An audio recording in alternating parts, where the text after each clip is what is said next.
වාසනාවන්ත පින්වතුනි, අද සීල ස්වාරණ පුණ්‍ය භූමියට මේ පිම්බිමේ ඉදිවෙන බක්කුල මහා චෛත්‍යරාජානන් වහන්සේ තුල තැන්පත් වෙන ඒ උත්තම ධාතුන් වහන්සේලා සියසින් දැක බලා වන්දනා කරගන්න දිගු පෝලිං වල සිටිමින් බණහන ඔබ හැම දිනාටමත් බොහොම ශ්‍රද්ධාවෙන් ධර්ම ශ්‍රවණයට සූදානම් වෙලා ධර්මයේ ශ්‍රවණය කරන ඔබ හැම දිනාටමත් ඒ වගේම නෙට් ගුවන් විදුලිය ඔස්සේ ධර්ම ශ්‍රවණය කරන ලක්වාසී ලෝවාසී හැම දිනාටමත් කලඹ ටෙලිවිෂන් ඔස්සේ සජීවීව මේ වැඩසටහන් ශ්‍රවණය කරන ලක්වාසී ලෝවාසී හැම දිනාටමත් උතුම් ධර්මාවබෝධයේ පිණිසම මේ පින උපකාර වේවා කියලා අපි මුලින්ම ආශිර්වාද කරනවා. අද සිත්නෙත් අසපුව මේ රාත්‍රියේ ධර්ම දේශනාවේ දායකත්ව ධර්මයෙන් කටයුතු කරන්නේ මාකොළ දකුණ සිරිමංගල පාරේ පදිංචි අප්සරා පෙරේරා මහත්මිය හා නිතුම් නිම්සර පෙරේරා පුතණුවන් ඇතුළු පින්වතුන් විසින්. ඉතින් මේ හැම දිනාටමත් ඔබ හැම දිනාටමත් මේ ධර්ම ශ්‍රවණයත් නිවන් දොරටුවක් බවට පත් වේවා කියලා අපි ආශිර්වාද කරනවා.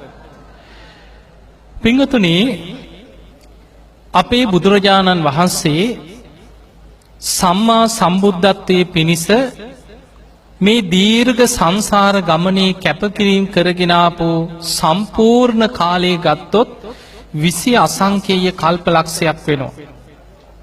හැබැයි බොහෝ වෙලාවට අපි කතා කරන්නේ දස පාරමී සම්පූර්ණ කරගත්ත කාලය ගැන විතරයි. එදා දීපංකර පාදමූලේ සුමේද තාපසයන් වහන්සේ හැටියට විවරණ ගත්ත දවසේ ඉඳන් දාන, සීල, නෛෂ්ක්‍රම්‍ය, ප්‍රඥා, වීරිය, කාන්ති, සච්ච, අදිඨාන, මෛත්‍රී, උපේක්ඛා කියන මේ දස පාරමිතාවන් පාරමී හැටියට, උපපාරමී හැටියට, පරමත්ත පාරමී හැටියට සම්පූර්ණ කරගත්ත කාලයයි සාරා සංකේය කල්පලක්ෂයක් වෙන්නේ. හැබැයි බුදු කෙනෙක්ගෙන් නියත විවරණ ලබන්න පෙර අනියත විවරණ ලැබමින් මනෝ ප්‍රනිධානියත් වාක් ප්‍රනිධානියත් සම්පූර්ණ කරගත්ත කාලය අසංකේය 16ක්. දීර්ඝ කාලයක්. එයින් මනසෙන් පමණ බුදු බව ප්‍රාර්ථනා කර කර පින් කරා කියනවා සත් අසංකේය කල්පලක්ෂයක්, අසංකේය 7කුත් කල්පලක්ෂයක්. පළවෙනිම මනෝ ප්‍රනිධානය ඉස්සරලාම සම්බුද්ධත්වයේ ගැන සිතුවිල්ලක් හිතට ඇතිවෙච්ච දවස තමයි මීට 20 අසංකේය කල්පලක්ෂයකට පෙර අර මාතු පෝසත ජාතකයේ සඳහන් වෙන සිදුවීම. එදා තමන්ගේ පියතුමා පුංචි වයසේම මිය පරලොව යනවා. තරුණ වයසට එනකොට තමන්ගේ ආදරණීය අම්මා රැක බලාගන්නේ මේ තරුණ පුතණුවන්. බොහොම ශක්ති සම්පන්න ශරීරයක් ඇතුව තරුණ වයසේ හිටපු තරුණ පුතණුවන්. දවසක් මේ පුතණුවන් කල්පනා කරා අම්මව ජීවත් කරන්න මං හොඳ රස්සාවක් හොයාගන්න ඕනේ. මෙහෙම ඇවිදගෙන යනකොට නාවික පිරිසකට තරුණයෝ බඳව ගන්නවා. නාවික ප්‍රධානියා ළඟට ගිහිල්ලා කිව්වා මට බැයිද ওই රස්සාවට එන්න. ওই නාවික කණ්ඩායමට ඇතුල් වෙන්න. බොහොම ශක්ති සම්පන්න ශරීරයක් තියෙන තරුණයෙක්. ඔහු ශරීරය දිහා බලලා කියන ඔබ විතරක් නෙමෙයි ඔබ වගේ 10-15 දෙනෙක් වුණත් මගේ කණ්ඩායමට මං ඇතුල් කරගන්න කැමතියි කියලා. හැබැයි ඉල්ලීමක් කරා මගේ අම්මා විතරයි ඉන්නේ. තාත්තත් මිය පරලොව ගිහිල්ලා. අම්මා රෝගාතුරව. අම්මට අප උපස්ථාන කරන්නේ අම්මගේ මල මුට්ට ටික පවා අස් කරන්නේ මම. ඒ නිසා මම්මගේ රාජකාරිය නාවික රාජකාරිය ඉෂ්ට කරන්නම්. හැබැයි මේ යන ගමනේ මට අම්මවත් එක්ක යන්න අවස්ථාව දෙන්න. මේ නාවික ප්‍රධානියාගෙන් අවසරය ලැබුණා. ඒ ගමනේ තමයි තමන්ගේ අම්මවත් අරගෙන මේ නාවික ගමනේ පිටත් වෙලා යන්නේ. මේ මහා පින්වන්ත තරුණයා. එදා මේ යන ගමනේ හදිස්සියෙම නොසිතූ දෙයක් සිද්ධ වුණා. මුහුද මැද කුණාටුවකට නැව හසු වෙලා නැව මුහුදුබත් වුණා.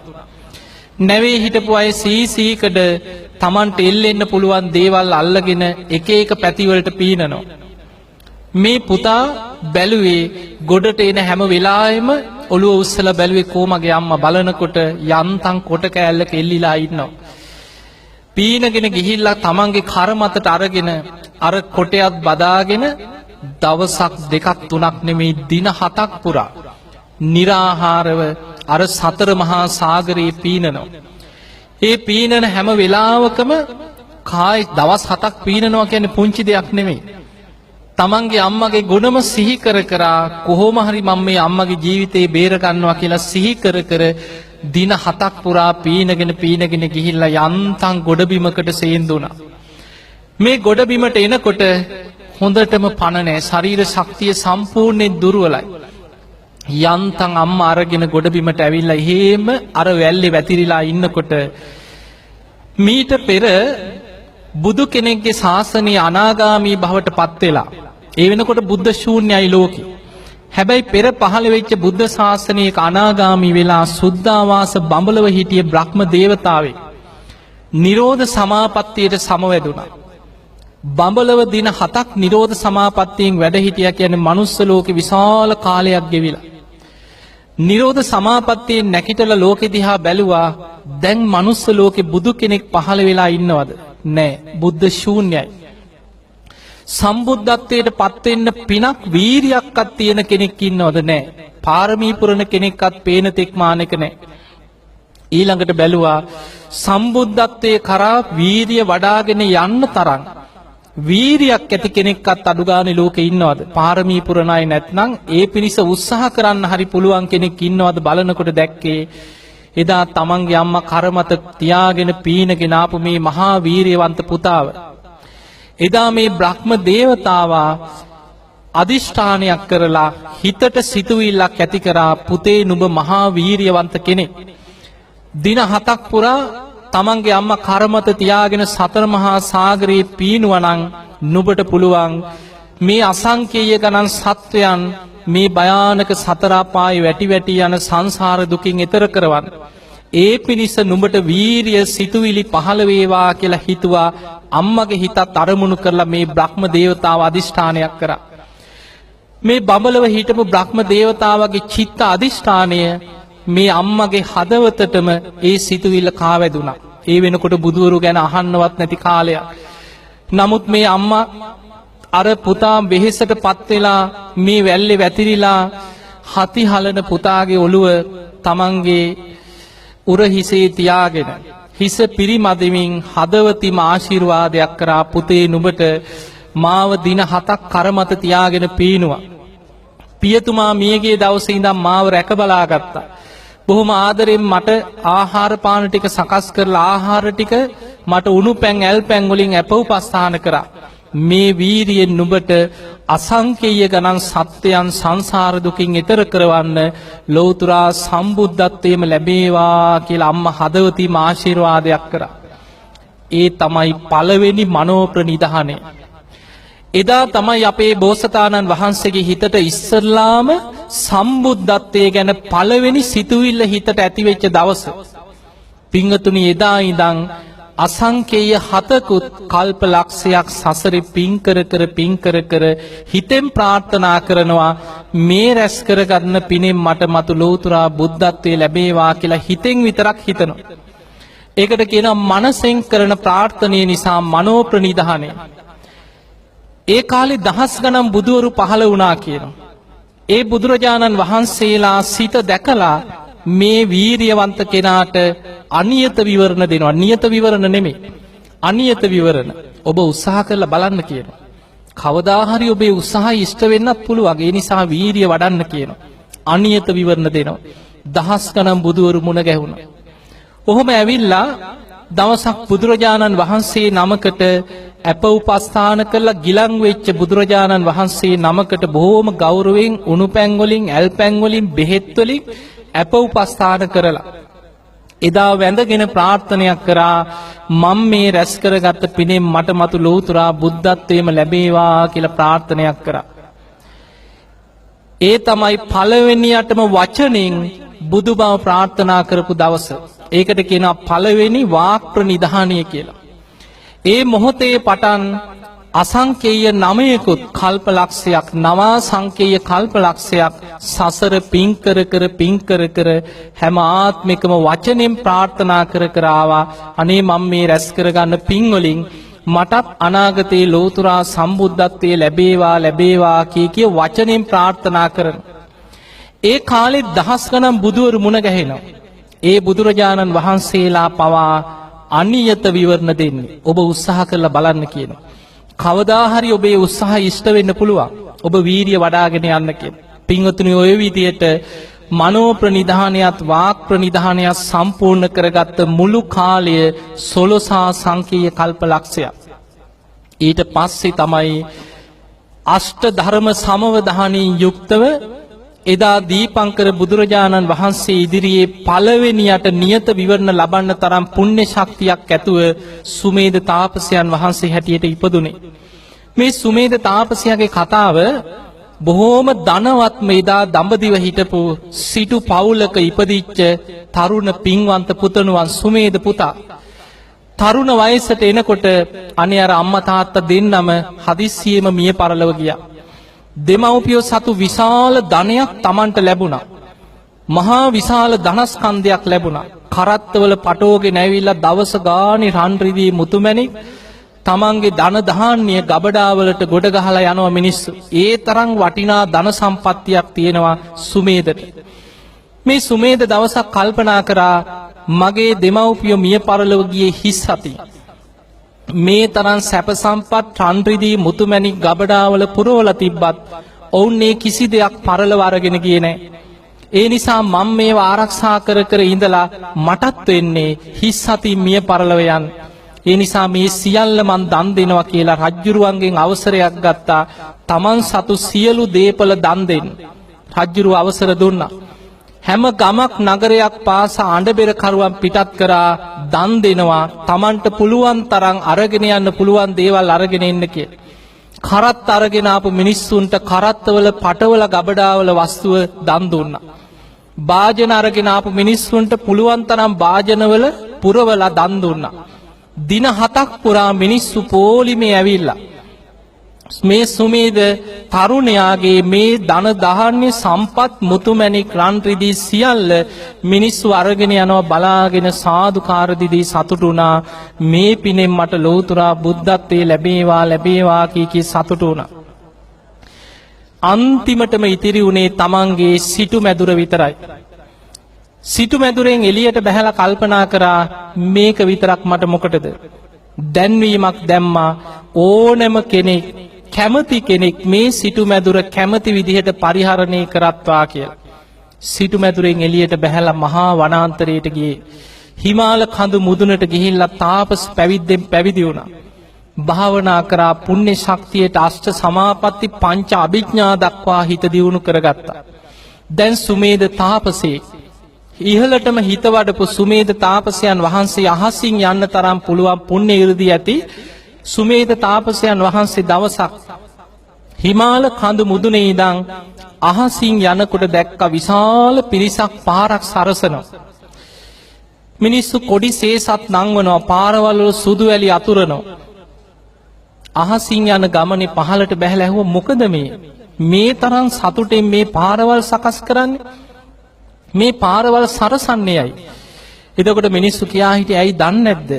දීපංකර සම්මා සම්බුදුරජාණන් වහන්සේ සංඝ පිරිස පිරිවරා අද මේ ප්‍රදේශයට දානයකට වඩිනවා. උන්වහන්සේ පිළිගන්නයි මේ පාර සකස් කරන්නේ.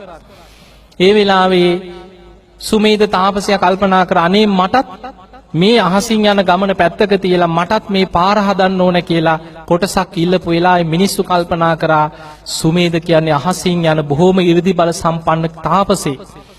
ඒ නිසා මඩගොඩ තමයි දුන්නේ.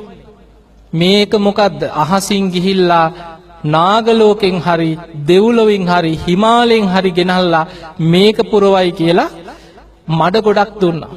හැබැයි සුමේද තාපසයා කල්පනා කරා 이르දි බලෙන් අහසින් ගිහිල්ලා හිමාලෙන් මැටි ගෙනල්ලා අනෝතත්ත විලෙන් ඒ වගේ තැන් වලින් පස් අරගෙන ඇවිල්ලා මට මේක පුරවන්න පුළුවන්. හැබැයි ඊට වඩා අතපය වෙහෙසලා මේ මිනිස්සු වැඩ කරනවා වගේ මේ ටික මං අතින්ම හදන්න ඕන කියලා අර ටික හදාගෙන යනකොට අනේ වැඩේ ඉවර කරගන්න බැරි වුණා. ඈතින් බුදුරජාණන් වහන්සේ සංඝ පිරිස පිරිවරාගෙන වඩිනවා. මිනිස්සු සාදුකාර දෙනවා. ළඟට එනකොට කල්පනා කරන්න දෙයක් නෑ මඩගොඩේ දිගා වෙලා වැඳගත්තා. වැඳගෙන හිතේ අදිෂ්ඨානයක් ඇති කරගත්තා. ඒ බුදුරජාණන් වහන්සේගේ සම්බුදු සිරිපතුල් වලට මේ මඩ නොපෑගේවා. බුදුරජාණන් වහන්සේගේ මගේ ශරීරයේ මතින් සිරිපා තබමින් වැඩම කරත්වා. මේ පිනෙන් ඒ වගේම මගේ ජීවිතය ලෝතුරා බුදුරජාණන් වහන්සේටම පූජා වේවා. මේ පිනෙන් මටත් මතු ලෝතුරා සම්බුද්ධත්වයේම ලැබේවා කියලා දිගෑදිලා වැඳගෙන හිටියා මඩගොඩේ. දීපංකර බුදුරජාණන් වහන්සේ එතනට වැඩම කරලා බැලුවා මේ මඩගොඩේ දිගා වෙලා ඉන්න මේ සුමේද තාපසයාගේ අරමුණ ඉෂ්ට වෙනවද? ඒ වෙනකොට අෂ්ට ධර්ම සමවදානේ පුණ්‍ය ශක්තිය බලවත් සතර පද ගාතාවක් අහලා එතනම රහත් වෙන්න තරම් පින බලවත් කෙනෙක්. මේ අරමුණ ඉෂ්ට වෙනවා. අනාගතේ දිහා බැලුවත් තව සාරා සංකේය කල්පලක්ෂයක් යන තැන මේ සුමේද ගෞතම නමින් සම්මා සම්බුද්ධත්වයට පත් වෙනවා. එදා දීපංකර බුදුරජාණන් වහන්සේ එතනදී තමයි පළවෙනි වතාවට නියත විවරණයක් දෙන්නේ. මහණෙනි, මේ මඩගොඩේ දිගා වෙලා වැඳගෙන ජීවිත පරිත්‍යාගයෙන් අදිෂ්ඨානෙන් ඉන්න මේ සුමේද තාපසයන් වහන්සේ තව සාරා සංකේය කල්පලක්ෂයක් ගිය තැන ගෞතම නමින් සම්මා සම්බුද්ධත්වයට පත් වෙනවා. මේ බුද්ධ ශාසනයේ සාරිපුත්ත මොග්ගල්ලාන නමින් අග්‍ර ශ්‍රාවකයන් වහන්සේලා යුවලක් ඒ කාලේ පහළ වෙනවා. ආනන්ද නම් වූ අග්‍ර උපස්ථායක කෙනෙක් පහළ වෙනවා කියලා අනාගතය ගැන බුදු වැසින් බලලා කාල නිර්ණයක් ඇතුව හරියටම බුදු කෙනෙක්ගේ බුදුමුවින් නියත වශයෙන්ම බුදු වෙනවා කියන ප්‍රකාශයේ දේශනා වුණා. ඒ තමයි පළවෙනි නියත විවරණ ලැබීම. ඒ නියත විවරණ ලැබුණට පස්සේ සුමේද තාපසයන් වහන්සේ විමසනවා, ස්වාමීනි, සම්බුද්ධත්වයේ පිණිස මම දියුණු කළ යුතු බුද්ධ කාරක ධර්මයන් මොනවද? බුදුරජාණන් වහන්සේ වදාළ සුමේද තාපසය, ඔබ අද පටන් මේ මොහොතේ පටන් දාන පාරමිතාව පාරමී උපපාරමී පරමත්ත පාරමී හැටියට සම්පූර්ණ කරන්න. සීල පාරමිතාව පාරමී උපපාරමී පරමත්ත පාරමී හැටියට සම්පූර්ණ කරන්න. නෛෂ්ක්‍රම්‍ය පාරමිතාව පාරමී උපපාරමී පරමත්ත පාරමී හැටියට සම්පූර්ණ කරන්න. ප්‍රඥා වීරිය කාන්ති සච්ච අදිඨාන මෛත්‍රී උපේක්ඛා කියන දස පාරමිතා පාරමී හැටියට උපපාරමී හැටියට පරමත්ත පාරමී හැටියට සම්පූර්ණ කරගත යුතුයි කියලා බුද්ධ කාරක ධර්මයන් දේශනා කරලා දීපංකර බුදුරජාණන් වහන්සේ සංඝ පිරිස සමග වැඩම කරා. සුමේද තාපසයන් වහන්සේ අසලම ගහක් යට වැඩ ඉඳලා අදිෂ්ඨාන කරගත්ත දස වතාවක් දස පාරමිතා වෙන වෙනම අදිෂ්ඨාන කරා. දස වතාවෙම මහ පොළව ගිගුරුම් දෙමින් කම්පාවට පත් වුණා. සුමේද තාපසයන් වහන්සේ අදිෂ්ඨාන කරා, මම අද පටන් මේ මොහොතේ පටන් ලෞතුරා සම්බුද්ධත්වයේ පිණිස දාන පාරමිතාව පාරමී උපපාරමී පරමත්ත පාරමී හැටියට සම්පූර්ණ කරනවා කියලා අදිෂ්ඨාන කරනකොට පළවෙනි වතාවට මහ පොළොව කම්පාවට පත් වෙනවා. ඊළඟට අදිෂ්ඨාන කරා, මම අද පටන් මේ මොහොතේ පටන් සීල පාරමිතාව පාරමී උපපාරමී පරමත්ත පාරමී හැටියට සම්පූර්ණ කරනවා කියලා අදිෂ්ඨාන කරද්දී දෙවනි වතාවට මහ පොළොව ගිගුරුම් දෙමින් කම්පාවට පත් වුණා. ওই විදිහට දස වතාවක් මහ පොළොව කම්පාවට පත් වෙනවා. පින්වතුනි, එදා පටන් සාරා සංකේය කල්පලක්ෂයක් දාන සීල නෛෂ්ක්‍රම්‍ය ප්‍රඥා වීරිය කාන්ති සච්ච අදිඨාන මෛත්‍රී උපේක්ඛා කියන දස පාරමී සම්පූර්ණ කරගෙන යන ගමනේ බුදුරජාණන් වහන්සේලා 24 නමක් සම්මුඛ වෙනවා. මේ සාරා සංකේය කල්පලක්ෂය තුල ලෝකේ පහළ වුණේ බුදුවරු 24 නමක් පමණයි. ඒ සූවිසි බුදුරජාණන් වහන්සේලාගෙන් විවරණ ලබා ගත්තා. සූවිසි විවරණ ලබාගෙන තමයි මේ මහා භද්‍ර කල්පේ 4 වෙනි බුදුරජාණන් වහන්සේ හැටියට ඔබත් මම සරණ ගිය අපේ ගෞතම බුදුරජාණන් වහන්සේ සම්මා සම්බුද්ධත්වයට පත් වේ. පින්වතුනි, මෙන්න මේ කල්පය සාරා සංකේය කල්පලක්ෂය ඊළඟට 20 සංකේය කල්පලක්ෂය. ඔය කල්ප ගණන් ඇහෙනකොට නිකන් කල්පය කියන්නේ ඔක දීර්ඝයි කියලා නිකන් ඔබ අහලා තිබුණට අපි චුට්ටක් මේ කල්පය ගැන තේරුම් ගන්න උත්සාහයක් ගමු. ලෝක විෂය අචින්ත්‍යයි. හැබැයි බුදුරජාණන් වහන්සේ අචින්ත්‍ය විෂය බුදු කෙනෙකුට පමණක් වැටහෙන ඒ අචින්ත්‍ය වූ ලෝක විෂය ගැන බුදුරජාණන් වහන්සේ යම් යම් අවස්ථාවල මේ කල්පය දීර්ඝ බව යම් යම් උපමාවලින් පවා ලෝකයාට පෙන්වපු අවස්ථා තියෙනවා. දවසක් බුදුරජාණන් වහන්සේගෙන් බමුණෙක් අහනවා ස්වාමීනි ඔය කල්පය කියන කල්පය කියන්නේ කොච්චරද? බුදුරජාණන් වහන්සේ වදාලා කල්පය අවුරුදු වලින් නම් 1000යි 100යි ලක්ෂයයි කියලා බින්දු ගානකින් ඉලක්කමකින් කියන්න බැරිය කියලා. එතකොට කියනවා අනේ ස්වාමීනි එහෙමනම් උපමාවකින්වත් කියන්න පුළුවන්. සමහර දේවල් තියෙනවා ඉලක්කමෙන් කියන්න බැරි දේවල් උපමාවෙන් අපිට වැටහෙනවා. බුදුරජාණන් වහන්සේ පුදුම උපමාවක් පෙන්වුවේ. යොදුනක් දිග යොදුනක් පළල යොදුනක් කුස විශාල ගල් පර්වතයක් ගැන හිතන්න කිය. යොදුනක් කියන්නේ සැතපුම් 16ක්. එතකොට සැතපුම් 16ක් දිග පළල උස ඇති විශාල ගල් පර්වතයක් තියෙන. බොල් වෙච්ච නැති කොහර නැති සිදුරු නැති මේ විශාල ගල් පර්වතය අවුරුදු 100කට එකපාරක් සිනිඳු සලුවකින් කසී සලුවකින් යන්තම් උඩින් කෙනෙක් පිරිමැදගෙන යනවා. මේ කසී සලුවේ කෙළවර අර ගල් පර්වතයේ යන්තම් උඩින් ඇතිලිලා යනවා අවුරුදු 100කට එක වතාවක්. බුදුරජාණන් වහන්සේ වදාලා වෙන කිසිම හේතුවක් නෙමෙයි. අර සිනිඳු සලුව මේ පර්වතයේ යන්තම් ගෑවීම නිසාම පර්වතයේ ගෙවිලා යම් කාලයක් එයිද ඇහුවා සැතපුම් 16ක් දිග පළල උස ඇති මේ පර්වතයේම ගෙවිලා අවසන් වෙන කාලය. ස්වාමිනී හිතා ගන්නවත් බෑ කියලා. බුදුරජාණන් වහන්සේ වදාලා කල්පේ තරම් දීර්ඝයි කියලා හිතන්න කිව්වා. දැන් ওই කල්පය ගැන සාමාන්‍ය නිකන් උපමාව. ඊළඟට කල්පය ගැන පොඩි විග්‍රහයක් ඔබට කරන්නම්. ඔබ මේක තේරුම් ගන්න උත්සාහයක් ගන්න. දැන් අපි මේ ඉන්න කල්පයට මොකද්ද කියන්නේ? මේ කල්පයට කියන්නේ මහා භද්‍ර කල්පය කියලා. මහා භද්‍ර කල්පය කියලා කියන්නේ බුදුරජාණන් වහන්සේලා 5 නමකගෙන් සුන්දරවන කල්පයක්. ඒ නිසා මේ කල්පයට කියනවා මහා භද්‍ර කල්පය. අපි මේ ජීවත් වෙන්නේ මහා භද්‍ර කල්පයේ 4 වෙනි අන්තක් කල්පයේ තුල. පින්වතුනි කල්පයකට මහා කල්පයකට මනුස්ස වාසයේ තියෙන දිව්‍ය මනුස්ස බ්‍රහ්ම මේ විදියට සත්වයන් උපදින තල 31කින් යුක්තව සත්වයන් ජීවත් වෙන අන්තක් කල්ප 64ක් තියෙනවා.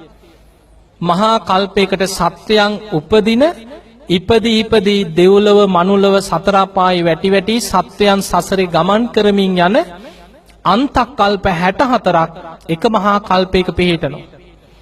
ඒ අන්තක් කල්ප 64න් පස්සේ තව අන්තක් කල්ප 64ක්ම ඒ මහා කල්පය විනාශ වෙවි පවතිනවා.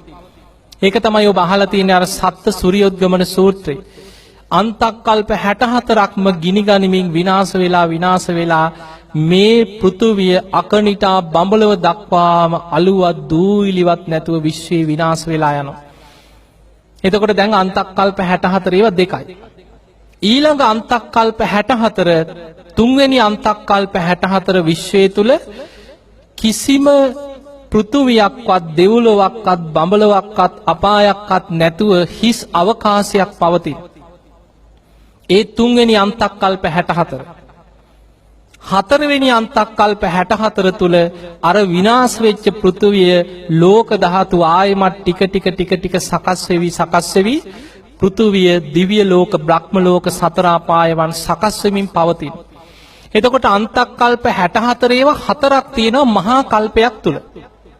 හැබැයි මේ 64 ඒවා හතරෙන් දිව්‍ය මනුස්ස බ්‍රහ්ම වාසියක් ඇතුව සත්‍යයන් ඉපදෙමින් මේ වගේ ගමන් කරන අන්තක් කල්ප 64 ඒවා එකයි තියෙන්නේ.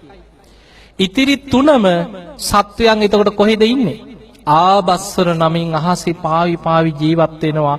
දෙව්ලොව ඉන්න දෙවියන්, බඹලොව බ්‍රහ්මයන්, මිනිස්යන්, සතරාපා සත්වයන් සියලු දෙනා ආබස්සර නමින් අහසේ පාවි ඉන්නවා. පෘථුවිය අන්තක් කල්ප 64ක්ම ගිනි ගනිමින් විනාශ වෙවි යනවා. අන්තක් කල්ප 64ක් කිසිම සත්ව වාසයක් නැති හිස් අවකාශයක් විශ්වයේ පවතින. ආයිමත් අන්තක් කල්ප 64ක් තිස්සේ පෘථුවිය දිව්‍ය තල බ්‍රහ්ම තල සකස් වෙමින් පවතින.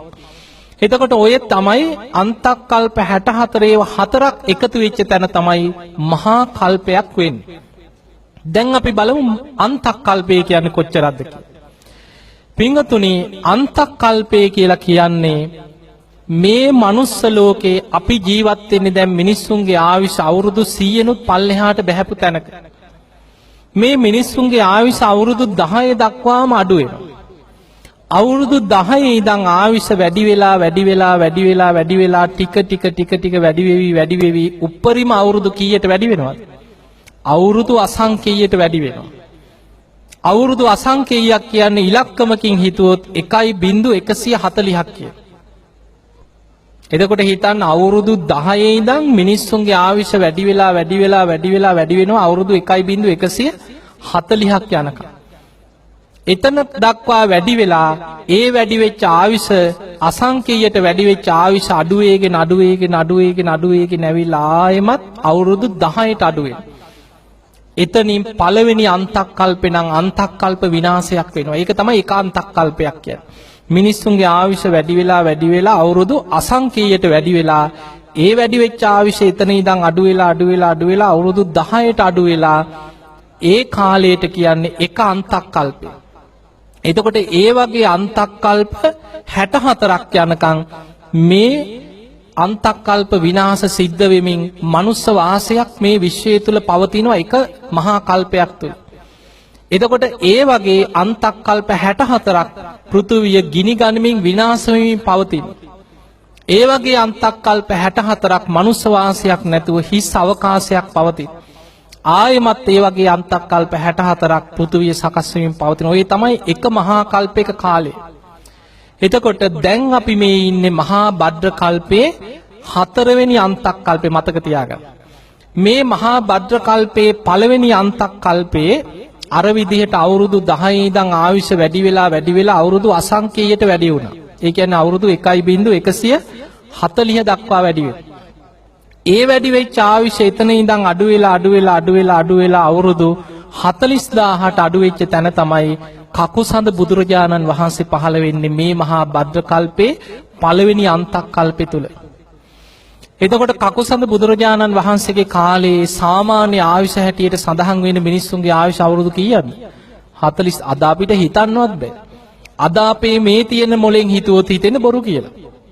ඇයි අපිට ලෝක විශ්ය කියන්නේ අපිට ගෝචර වෙන එකක් නෙමෙයි, අචින්ත්‍යයි. බුදු කෙනෙක්ගේ විශ්යක්. නිකන් අපේ මොලේට අනේ බුදුහාමුදුරුවෝ මෙහෙම දෙයක් විශ්වය තුල අවබෝධ කරලා අපිට මෙහෙම කියලා දුන්නා කියලා හරි තේරුම් ගන්න භයානක සංසාර ගමනේ ස්වභාවය. එතකොට අර පළවෙනි අන්තක්කල්පේ 40000ට ආයුෂ අඩු වෙන තැන තමයි කකුසඳ බුදුහාමුදුරුවෝ පහළ වෙන්නේ. ඒ ආයුෂ අඩු වෙලා අවුරුදු 10ට අඩු වෙනකොට පළවෙනි අන්තක්කල්ප විනාශ වෙනවා. එතනින් ජීවිත බේර ගන්නවා ඊටාම සුළු පිරිසක්. ඒ අයගෙන් ආයුෂ වැඩි වෙලා ආයෙමත් වැඩි වෙනවා අර අසංකේයයටම ආයුෂ වැඩි වෙනවා. 1.140 දක්වාම ආයුෂ වැඩි වෙනවා. ඒ වැඩි වෙච්ච ආයුෂ එතන ඉඳන් අඩු වෙලා මිනිස්සුන්ගේ ආයුෂ අවුරුදු 30000 වෙනකොට මේ මහා භද්‍ර කල්පයේ දෙවනි අන්තක්කල්පයේ තුල කොණාගමන බුදුරජාණන් වහන්සේ පහළ වෙනවා. ඒ තමයි දෙවනි අන්තක්කල්පේ. ආයුෂ අඩු වෙලා 30000ට අඩු වෙච්ච තැන පහළ වුණා. ඒ 30000 ආයුෂත් අඩු වෙලා අවුරුදු 10ට අඩු වෙලා දෙවනි අන්තක්කල්පේ විනාශ වෙනවා. එතනින් ජීවිත බේරෙනවා ඊටාම සුළු පිරිසකගේ. ඒ අයගේ ආයුෂ ආයි ටික වැඩි වෙලා අවුරුදු අසංකේයයටම වැඩි වෙනවා. ඒ වැඩි වෙච්ච ආයුෂ එතනින් අඩු වේගෙන ඇවිල්ලා මිනිස් ආයුෂ අවුරුදු 20000 වෙනකොට තුන්වෙනි අන්තක්කල්පේ තමයි කාශ්‍යප බුදුරජාණන් වහන්සේ පහළ වෙන්නේ. කාශ්‍යප බුදුහාඳුර පහළ වෙනකොට මිනිස්සුන්ගේ සාමාන්‍ය ආයු අපේක්ෂාව අවුරුදු 20000ක් කියලා. එතකොට ඒ ආයුෂ එතන ඉඳන් අඩු වෙලා අවුරුදු 10ට අඩු වෙලා තුන්වෙනි අන්තක්කල්පේ විනාශ වෙනවා. ඔබ හොඳට අහගෙන ඉන්න. ඔබට තේරෙයි අපි ඉන්නේ මොනතරම් භයානක සංසාර ගමනකද. තුන්වෙනි අන්තක්කල්ප විනාශයෙන් පස්සේ ආරම්භ වෙන්නේ හතරවෙනි අන්තක්කල්ප. ඒ හතරවෙනි අන්තක්කල්පේ ආයුෂ අවුරුදු 10 ඉඳන් වැඩි වෙලා අවුරුදු අසංකේයයට වැඩි වෙනවා. ආයෙමත් මිනිස් ආයුෂ අවුරුදු 1.140 දක්වා වැඩි වෙනවා. එහෙම වැඩි වෙලා එතන ඉඳන් ආයුෂ අඩු වෙවි ඇවිල්ලා හතරවෙනි අන්තක් කල්පේ මිනිස්සුන්ගේ ආයුෂ අවුරුදු 120ටම පිරිහිච්ච තැන තමයි අපේ ගෞතම බුදුරජාණන් වහන්සේ පහළ වෙන්නේ.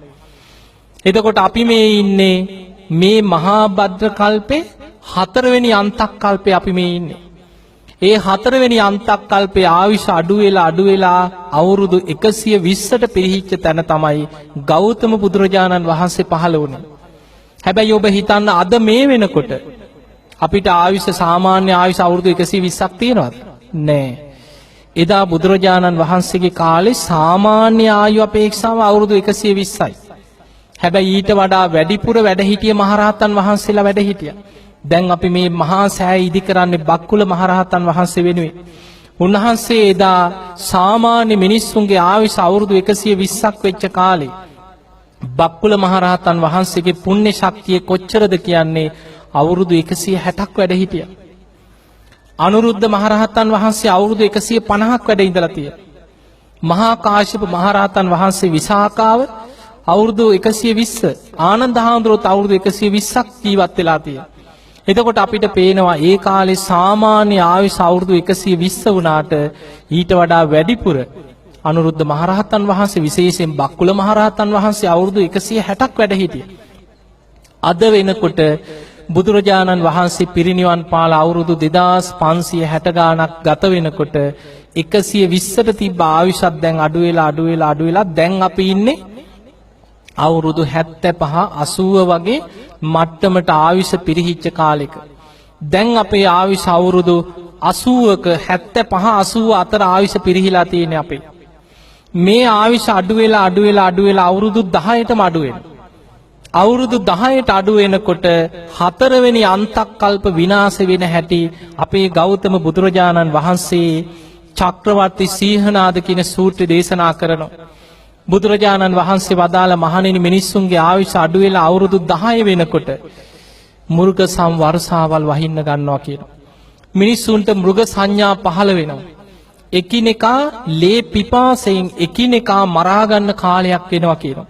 අම්මලා දරුවෝ මරන්න, දරුවෝ දෙමව්පියෝ මරන්න, සහෝදරයෝ සහෝදරියන් පස්සේ දකින කෙනා මරණ ලේ පිපාසිත සිතුවිලි මිනිස් ආයුෂ අවුරුදු 10 වෙනකොට මෘග සංවර්ෂාවත් එක්ක මෘග සංඥා පහළ වෙලා එකිනෙකා මරාගෙන දින 7ක් යනකොට ලෝකෙම ලේවිලක් කිය.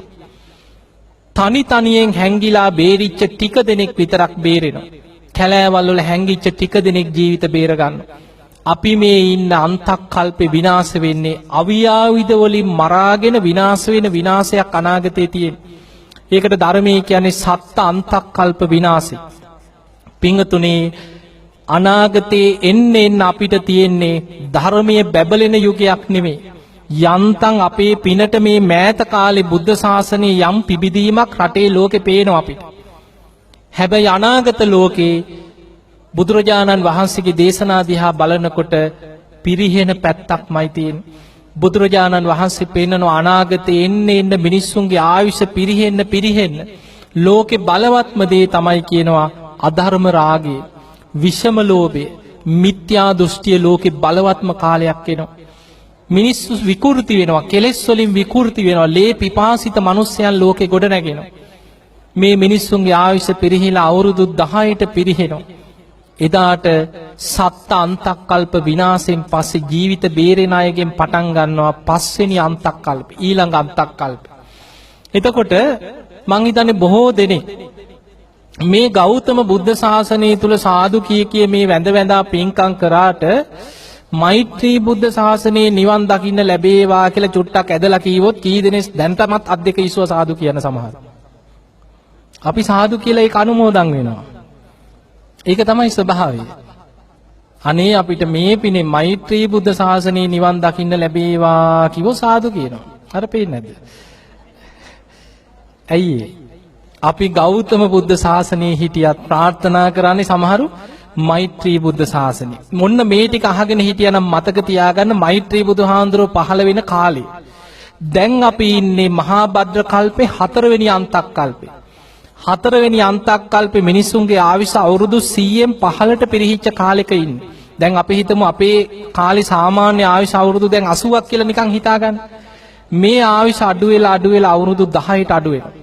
10ට අඩු වෙලා 4 වෙනි අන්තක්කල්ප විනාශ වෙනවා. ලෝකෙම ලේවිලක් වෙනවා මිනිස්සු මරාගෙන. එතනින් ජීවිත බේරෙන අයගෙන් ආයුෂ පරම්පරාවට වැඩි වෙලා කොච්චරක් වැඩි වෙනවද? අසංකේයයට. අවුරුදු 1.140ක් දක්වා ආයුෂ වැඩි වෙනවා. අසංකේයයට වැඩි වෙලා එතන ඉඳන් ආයුෂ පිරිහෙනවා. පිරිහීගෙන ඇවිල්ලා මිනිස් ආයුෂ අවුරුදු 80000ට පිරිහිච්ච තැන තමයි ඊළඟ අන්තක්කල්පේ පස්වෙනි අන්තක්කල්පේ මෛත්‍රී බුදුරජාණන් වහන්සේ ලෝකෙ පහළ වෙන්නේ. එතකොට ඔය කාලේ ගත්තොත් ඊළඟට මෛත්‍රී බුදුහාඳුරෝ පහළ වෙන්න අපිට නිකන් අපි දන්න බින්දු ගානෙන් කිව්වත් 1 ගණනකින් අපිට කියාගන්න බැරි තරම් දීර්ඝ කාලයක්. ඒ නිසා මෛත්‍රී බුදුහාඳුරෝ දැන් පහළ වෙච්ච අය ගම්වල අරහිමේ ඇති. හැබැයි ධර්මයේ සඳහන් වෙන මෛත්‍රී බුදුරජාණන් වහන්සේ පහළ වෙන්න තව විශාල කාලයක් යනවා. ඊළඟ අන්තක්කල්පේ අවුරුදු වලින් කෝටි ප්‍රකෝටි බිලියන ගානකින්වත් අපි දන්න බින්දු ගානකින් කියා ගන්න බැරි තරම් කාලයක්. එතකොට මෛත්‍රී බුදුරජාණන් වහන්සේත් පිරිනිවන් පෑවට පස්සේ මේ මහා භද්‍ර කල්පේ පස්වෙනි අන්තක්කල්පෙන් එහාට තව අන්තක්කල්ප 59ක් තියෙනවා බුද්ධ ශූන්‍යව. අර විදිහටම මිනිස් ආයුෂ අවුරුදු 10ට අඩු වෙලා අසංකේයයට වැඩි වෙනවා. ආයි 10ට අඩු වෙලා විනාශ වෙනවා. ඒ විදිහ අන්තක්කල්ප 59ක් බුද්ධ ශූන්‍යව යනවා. බුද්ධ ශූන්‍යව ගිහිල්ලා එතන ඉඳන් ලෝකෙ විනාශ වෙන්න පටන් ගන්නවා. ආයි අන්තක්කල්ප 64ක් දක්වා විනාශයක් තියෙනවා. ආයෙමත් අන්තක්කල්ප 64ක් මුළු විශ්වයේම කිසිම දෙයක් නැතුව ආබස්සර නමින් අහසේ පාවි ඉන්න සත්‍යයන් ඉන්න නිකන් හිස් අවකාශයක් තුල සත්‍යයන් ජීවත් වෙනවා. ආයි අන්තක්කල්ප 64ක් අර විනාශ වෙච්ච ලෝක ධාතුව සකස් වෙමින් පවතිනවා. එතනින් පස්සේ තමයි මේ මහා භද්‍ර කල්පේ සම්පූර්ණයෙන්ම ඉවර වෙන්නේ. එතකොට අන්තක්කල්ප 64 ඒවා 4ක් ඉවර වෙච්ච තැන තමයි මහා කල්පය මහා භද්‍ර කල්පේ ඉවර වෙන්නේ. එතනින් එහාට තව ඔය වගේ මහා කල්ප කීයක් බුද්ධ ශූන්‍යයිද කියලා අපිට කියන්න බෑ. දැන් හිතන්න දැන් ඔන්න ඔබ හොඳට මේ ටික අහගෙන හිටියනම් ඔබට තේරෙනවා එක මහා කල්පයක් කියන්නේ කොච්චර දීර්ඝ කාලයක්ද. අර වගේ අන්තක්කල්ප 64 ඒවා 4ක් තමයි මහා කල්පය. එවැනි මහා කල්ප අසංකේයයක්. එතකොට දැන් කියන්නේ අර වගේ මහා කල්ප අසංකේයයක්. ඒ වගේ මහා කල්ප 1.140කුත් ඒ වගේ 4කුත් තවත් කල්ප ලක්ෂයක්. ඒ තමයි සාරා සංකේය කල්ප ලක්ෂය වෙන්නේ. හිතා ගන්න පුළුවන් ද පාරමී පුරපු කාලේ? අපිට හිතා ගන්නවත් බෑ. බුදුරජාණන් වහන්සේ දේශනා කරනවා මහණෙනි දීර්ඝ සංසාර ගමනේ ලෞතුරා බුදු බව ප්‍රාර්ථනා කර ඇස් දන් දීපු වාර මේ අහසේ තියෙන තරු කැටවලට වඩා වැඩි කියලා. මේ දීර්ඝ සංසාර ගමනේ අනේ මට ලෞතුරා බුද්ධත්වයේ ලැබේවා කියන ප්‍රාර්ථනෙන් ලේ දන් දීලා කියනවා සතර මහා සාගරේ ජලයට වඩා. ශරීර මාංශය දන් දීලා කියනවා මේ මහ පොළොවේ පස් වලට වැඩිය. හිතන්න මොනතරම් දීර්ඝ කාලයක් බුද්ධත්වයේ ප්‍රාර්ථනා කරගෙන ඉන්න ඕනද සම්බුද්ධත්වයේ පිණිස. ඒ නිසා පින්වතුනි අපිට මේ ලැබිලා තියෙන්නේ මහා පුදුම අවස්ථාවක්. අද අපිට මේ ලැබිලා තියෙන්නේ පුදුම විදිහේ වාසනාවක්. අපි දැන් ඉන්නේ අපිට ප්‍රශ්න තියෙනවා. මේ බණහන හැමෝටම ප්‍රශ්න ඇති. ගෙවල් වල ප්‍රශ්න ඇති, ජීවත් වෙන්න අමාරුකම් ඇති, දරුවන්ගේ ප්‍රශ්න ඇති. ඇයි අපි ඉපදුනේ කියලා අහනවා ඇති. මොකද්ද අපි කරපු කර්මය කියලා හිතෙනවා ඇති. ඇයි අපි මේවා දකින්න ජීවත් වෙන්නේ කියලා හිතනවා ඇති. හැබැයි ඔබ හිතන්න ඔබ ඉන්නේ මොන ප්‍රශ්න තිබුණත් පතිරූප දේශයක. බුදු කෙනෙක් පහළ වෙච්ච බණ ඇහෙන යුගයක. කල්යාණ මිත්‍ර සේවනයේ සද්ධර්ම ශ්‍රවණයේ ලැබෙන ලෝකයක. අද ලෝකෙ වෙනදටත් වඩා බුද්ධ ශාසනයේ ලංකාවේ හොඳටම මතුවෙන කාලේ දැම්මේ. පින්වතුනි මම කලිනුත් දේශනාවල සඳහන් කරලා තියෙනවා මේ අපි කතා කරන ධර්මය වර්තමානයේ මේ වෙනකොට මේ රටේ මතුවෙන මේ ධර්ම ප්‍රබෝධය අවුරුදු 4500කට පස්සේ මේ ලෝකයේ තුල මේ ලංකාව ගත්තොත් මේ තරම් ධර්මයක් බලවත් වෙන්නේ අවුරුදු 4500කට පස්සේ. ඔබ අහලා ඇති අනුරාධපුර යුගයේ අහසින් යන දහස් ගණන් රහතන් වහන්සේලා වැඩ හිටියා. බැමිණිත්‍යා සාය කාලේ එනකොට සිතුල් පව්වේ 12000ක් මහරහතන් වහන්සේලා. තිස්ස මහරාමේ 12000ක් මහරහතන් වහන්සේලා. හැබැයි ඔය වගේ දහස් ගණන් රහතන් වහන්සේලා පහළ වෙච්ච අනුරාධපුරේ වෙහෙර විහාර බැලූ තැන්වල රුවන්වැලි සෑය, තූපාරාමය, අබේගිරිය, මිරිසවැටිය මේ වගේ මහා සෑයවල් ඉදි වෙච්ච මේ ලංකාවේ බුදුදහම පැබලිච්ච යුගය මීට අවුරුදු 500කට එහා ගත්තොත් 1500 ගණන්වල ඔබ දන්නවා මේ රට පෘතුගීසි, ලන්දේසි, ඉංග්‍රීසි ආක්‍රමණ ආරම්භ වුණා. ඉස්සල්ලා පෘතුගීසි ආක්‍රමණ. එතකොට මේ ආක්‍රමණ විටින් විට අධිරාජ්‍යවාදීන්ට යටත් වෙවි ආපු කාලවල ලංකාවේ ඔබ අහලා ඇති කාලිංග මාග 24000ක හමුදාවක් එක චන්ද්‍ර බහනු වගේ අය කෙලවරක ඉඳන් වෙහෙර විහාර ගිනිතියතිය විනාශ කර කැලණිය විහාර විනාශ කරා. කැලණියේ ගොඩ කැලණියේ තිබිච්ච සිවුරු දාගැබ සම්පූර්ණයෙන් විනාශ කරා. වෙහෙර විහාර ගිනිතියතිය විනාශ කර ගිහිල්ලා අවසානයේ අනුරාධපුර නගරේ හිටිය බෞද්ධයෝ එකතු කරලා අතපය කැපුවා කියනවා. එච්චරකට බෞද්ධයන්ගෙන් පලිගත්තා මේ අධිරාජ්‍යවාදීන්. ඒ කාලවල රුවන්වැලි සෑය අද අපි වන්දනා කරන මේ මහා පූජනීය අටමස්ථාන 12 මස්ථාන වනාන්තර බවට පත් වුණා. වල් බිහි වුණා. පස් කඳු වගේ කැලෑවලට වැහිලා ගියා. දැන් අපිට නිදහස ලැබිලා ලොකු කාලයක්ද? අධිරාජ්‍යවාදීන්ගෙන් නිදහස් වෙලා තාම ගිය පෙබරවාරි 4 වෙනිදාට අවුරුදු 70යි. එතකොට මේ 70න් පස්සේ මේ නිදහස ලැබිච්ච අවුරුදු 70 තුලත් අවුරුදු 30ක් අපි යුද්ධයක පැටළුණා. ඒ යුද්ධේ පැටලිච්ච අවුරුදු 30න් පස්සේ ගත්තොත් දැන් අපිට යුද්ධෙත් අවසන් වෙලා ඔබ බයක් නැතුව පින්කම් කරන්න. දැන් යුද්ධෙ තිබ්බ කාලේ නම් මේ වගේ එනවද පිරිස පින්කම් වලට? නෑ, මිනිස්සු බයයි එකතු වෙන්නේ. හැබැයි අද යුද්ධය අවසන් වෙලා අවුරුදු 10ක් 12ක් යනකොට රටේ වේගෙන් ධර්මයේ බලවත් වුණා. ඉස්සර දවසකට පොයේ දවසට විතරක් බණහපු රට දැන් පැය 24ම බණහනවා. අද රුවන්වැලි සෑය ළඟට ගිහින් බලන්න මොන තරම් දවසකට පින්කම්ද? දවසකට කප්රු කීයක් පලන්දනවද? අටමස්ථාන 12 මස්ථාන මොන තරම් පිනිස්සු පින්කම් වලට එකතු වෙනවද? මොන තරම් බණහනවද? මොන තරම් දහම් ප්‍රබෝධයක් ඇති වුණාද? ඒ නිසා ඒ ඇති වෙච්ච ශාසනික ප්‍රබෝධේ ප්‍රතිඵලයක් හැටියට ඔබ ධාතුන් වහන්සේලා ගැන ඔබම හිතන්න මේට අවුරුදු 10කට 15කට එහා ධාතුන් වහන්සේලා ගැන ධාතු පරිනිර්වාණය මේ වගේ කතා ඔබට බොහෝ වෙලාවට අහන්න නැහැ. ධාතුන් වහන්සේලා නිකන් වචනේ අහලා ඇති. නමුත් මේ බුදුරජාණන් වහන්සේගේ ධාතුන් වහන්සේලා මේ තරම් බල සම්පන්නයි. ජීවමාන බුදුරජාණන් වහන්සේ වැඩ ඉන්නවා හා සමානයි. බුද්ධ අධිෂ්ඨාන මේ තුල පිහිටලා තියෙනවා කියලා කවුරුත් දන්නේ. හැබැයි පින්වතුනි අද වෙනකොට මිනිස්සු පුදුම සද්ධාාවක් මේ ධාතුන් වහන්සේලා තුල මතුවෙලා. අපිට පේනවා ඊයේ අපි ආරම්භ කරපු මේ උත්තම මහා ධාතු වන්දනා පින්කම බක්කුල මහා සෑයේ තැන්පත් වෙන උතුම් සර්වඥ ධාතුන් වහන්සේලා බුදුරජාණන් වහන්සේගේ ශීර්ෂයේ වැඩ සිටිය නිල් පාට බුද්ධ රශ්මි විහිදිච්ච අබිනීලක් බඹර ඒ උතුම් කේශ ධාතුන් වහන්සේලා විශේෂයෙන් නිරෝගී භික්ෂුන් වහන්සේලා අතර අග්‍ර බක්කුල මහරහතන් වහන්සේගේ මහරහත් ධාතුන් වහන්සේලා සීවලී මහරහතන් වහන්සේගේ මහරහත් ධාතුන් වහන්සේලා තව බොහෝ මහරහතන් වහන්සේලාගේ මහරහත් ධාතුන් වහන්සේලා වන්දනා කරන්න මොනතරම් ශ්‍රද්ධාවෙන් සදහැවතුන් මේ පැය ගණන් සමහරු පැය 5-6 පෝලිං වල හැබැයි මේ කැපකිරීම කරන්නේ ජීවමාන බුදුරජාණන් වහන්සේ දකින්න එනවා කියන ශ්‍රද්ධාවෙන් මේ පිරිස ධාතුන් වහන්සේලා දකින්න තැනට එනකොට අවු කාෂ්ඨකේ පිපාසෙන් කලන්තේ හැදි පෝලිමේ පැය ගණන් ආවත් මේ ධාතුන් වහන්සේලා දකින්නකොට සාදුකාර දිදී මිනිස්සුන්ගේ හදවතේ මතුවෙන ශ්‍රද්ධාව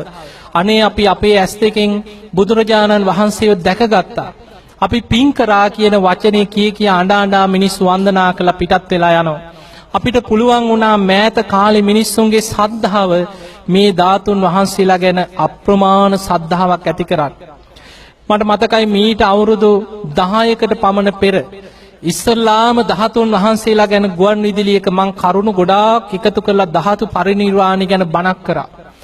ඒ ධර්ම දේශනාවෙන් පස්සේ පුදුමාකාර විදියට මිනිස්සු කතා කර කර බණපටිය ඉල්ලන්න පටන් ගත්තා. කොහෙද ඕවා තියෙන්නේ කියලා සමහරු ඇහුවා. ධාතුන් වහන්සේලා ගැන අපි කරපු වැඩසටහන් පින්කම් බණ අපි net fm ඔස්සේ ඉරිදා මේ ධර්ම දේශනාවලදී නිතර ධාතුන් වහන්සේලා මතු කරමින් ධර්ම දේශනා කරා. ඒ වගේමයි අපි සෑ වන්දනා මහා පින්කම් පටන් ගත්තා. තූපාරාම සෑ වන්දනා පින්කමේ ඉඳන් රුවන්වැලි මහා සෑය, කතරගම කිරිවෙහෙර, තිස්ස මහාරාමේ, කැලණිය, මුතියංගනේ, මහියංගනේ, සෝමාවතිය මේ විදිහට පූජනීය පුණ්‍ය භූමිවල ධාතුන් වහන්සේලාගේ වටිනාකම මතු කරමින් අපි ලංකාව පුරා ලක්ෂ ගණන් සැදැහැවතුන් එකතු කරමින් පින්කම් කරගෙන ආවා. මේ වෙනකොට අපිට පේනවා අපි ගත්ත උත්සාහයේ ප්‍රතිඵල අපි දකිනවා. මේ එන පිරිස අතර සමහරු ඇවිල්ලා කියනවා අනේ හාමුදුරනේ අපි ආවේ ත්‍රිකුණාමලේ ඉඳන්. සමහර අය හිටිය යාපනයේ ඉඳන් ආපු අය. මුලතිව් වල ඉඳන් ආපු අම්මලා දෙන්නේ කුදේ මට හම්බුණා. මේ පිරිස මේ තරම් දුරක් ගෙවාගෙන එන්නේ බුදුරජාණන් වහන්සේ ගැන තියෙන ශ්‍රද්ධාව නිසා. අපි අහලා තියෙනවා සවැත් නුවර බුදුරජාණන් වහන්සේ වැඩ ඉන්නකොට යොදුන් ගණන් පයින් මිනිස්සු ඇවිදගෙන යනවා. බුදුරජාණන් වහන්සේව බලන්න බණපදයක් අහන්න. සමහර දවස්වලට බුදුරජාණන් වහන්සේ චාරිකාවේ වැඩම කරලා ජේතවනාරාමයට ආවට පස්සේ දැනගන්නේ අනේ බුදුරජාණන් වහන්සේ නෑ. අතේ ගෙනාපු මල් ටික තැන් තැන් වල දාලා මිනිස්සු හැඬු කඳුලින් අනේ අපේ අවාසනාව අපිට බුදුන් දකින්න බැරි වුණා කියලා හඬ හඬා යනවා. මෙන්න මේ හේතුව මුල් කරගෙන තමයි ආනන්ද හාමුදුරුවන්ගේ මැදිහත් වීමෙන් අනාථ පිණ්ඩික සිටුතුමාගේ ඒ මැදිහත් වීම මත බුදුරජාණන් වහන්සේගෙන් අවසර අරගෙන ජේතවන පුණ්‍ය භූමියේ බුදුරජාණන් වහන්සේ වැඩ ඉන්නවා හා සමානව ආනන්ද බෝධීන් වහන්සේ රෝපණය කරන්න. එතකොට අපිට පේනවා ජීවමාන බුදුරජාණන් වහන්සේ දකින්න එදා මොනතරම් පිරිස ශ්‍රද්ධාවෙන් එකතු වුණාද. පින්වතුනි, ලංකාවේ අපිට මිහිඳු මහරහතන් වහන්සේව අපි හඳුන්වන්නේ අනුබුදු මිහිඳු මහරහතන් වහන්සේ. අපිට දෙවනි බුදු කෙනෙක් හා සමානයි මිහිඳු මහරහතන් වහන්සේ. උන්වහන්සේ දේවානම්පියතිස්ස රජුරවන්ට ලංකාවට වැඩම කළ මාස 4කට පස්සේ පළවෙනි වස් කාලයේ අවසන් වෙලා දේවානම්පියතිස්ස රජුරෝ සමන් මල් වට්ටියක් අරගෙන සමන් පිච්ච මල් ටිකක් අරගෙන මිහිඳු මහරහතන් වහන්සේ වන්දනා කරන්න ඇවිල්ලා මල් ටික අතට දීලා වැන්දා. මිහිඳු මහරහතන් වහන්සේ කියන රජතුමනි අපි ලංකාවට ඇවිල්ලා දැන් බොහෝ කාලයක්. අනේ අපිට අපේ ශාස්ත්‍රූන් වහන්සේට වන්දනා කරන්න කාලෙකින් බැරි වුණා. අපේ ශාස්ත්‍රූන් වහන්සේව දකින්න බැරි වුණා. ඒ නිසා දඹදිවට ගිහින් ආයුතුයි කියෝ. රජුරෝ කල්පනා කරා බුදුරජාණන් වහන්සේ පිරිනිවන් පාලා අවුරුදු 200 ගාණක් දැන් කොහොමද ශාස්ත්‍රූන් වහන්සේව දකින්නේ? දැන් කොහොමද ශාස්ත්‍රූන් වහන්සේට වන්දනා කරන්නේ? ස්වාමීනි බුදුරජාණන් වහන්සේ පිරිනිවන් පාලානේ. ඔබ වහන්සේලා කොහොමද දැන් බුදුහාමුදුරන්ව දකින්නේ කියලා ඇහුවා. එතකොට මිහිඳු මහරහතන් වහන්සේ කියන රජතුමනි බුදුරජාණන් වහන්සේ පිරිනිවන් පෑවත් උන්වහන්සේගේ බුද්ධ අධිෂ්ඨානයෙන් විහිදිච්ච අවුරුදු 5000ක් යනතෙක් දෙව් මිනිසුන්ගේ වන්දනා ලැබමින් වැඩ සිටීවා කියන බුද්ධ අධිෂ්ඨානයේ මත පිහිටවපු උතුම් සර්වඥ ධාතුන් වහන්සේලා දඹදිව වැඩ ඉන්නවා. ඒ ධාතුන් වහන්සේලා දැකීම ජීවමාන බුදුරජාණන් වහන්සේ දැක්කා හා සමානයි කියෝ. ඒ උතුම් ධාතුන් වහන්සේලාට වන්දනා කිරීම ජීවමාන බුදුරජාණන් වහන්සේට වන්දනා කරා හා සමානයි කියෝ. අන්න මිහිඳු හාමුදුරන්ගේ ප්‍රකාශය. එහෙමනම් අද ඔබ මේ උතුම් බක්කුල මහා සෑයේ තැන්පත් වෙන සර්වඥ ධාතුන් වහන්සේලා දකින්නකොට දෑසින් හිතන් අනේ අපි අපේ දෑසින් අපේ බුදුරජාණන් වහන්සේව දැක ගන්නවා.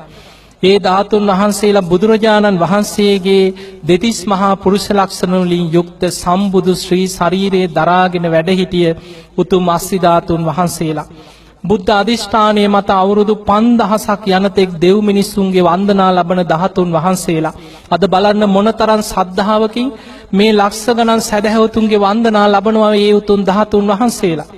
ඒ නිසා බක්කුල මහරහතන් වහන්සේගේ ධාතුන් වහන්සේලා දකින්නකොට හිතන්න අනේ අද මේ වගේ යුගයක ඒ නිරෝගී භික්ෂුන් වහන්සේලා අතර අග්‍ර බක්කුල මහරහතන් වහන්සේ අපේ දෑසින් අපි දකිනවා.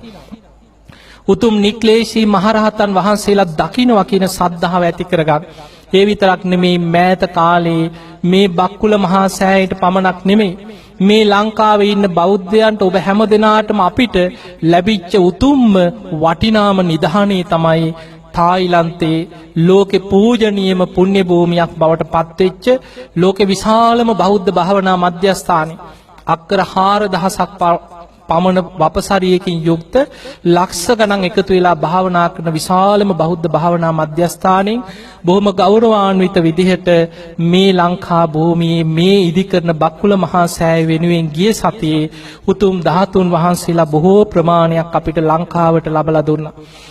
අපි දැන් දවස් දෙකක් වෙනවා ඒ උතුම් ධාතුන් වහන්සේලා බොහොම ගෞරවයෙන් තායිලන්තේ ඉඳන් ලංකාවට වඩම්මගෙන පැමිණිලා ඒ උතුම් උත්තම ධාතුන් වහන්සේලා ඔබට මේ පිම්බීමේ සියසින් දැකලා වන්දනා කරගන්න ලැබෙනවා. ඒ නිසා අද සීල සුවරණ පුණ්‍ය භූමිය ජීවමාන බුදුරජාණන් වහන්සේ මහරහතන් වහන්සේලා සමග විශේෂයෙන් බක්කුල මහරහතන් වහන්සේ ප්‍රදාන බොහෝ මහරහතන් වහන්සේලා පිරිවරාගෙන වැඩ ඉන්න පිම්බීමක් හා සමානයි.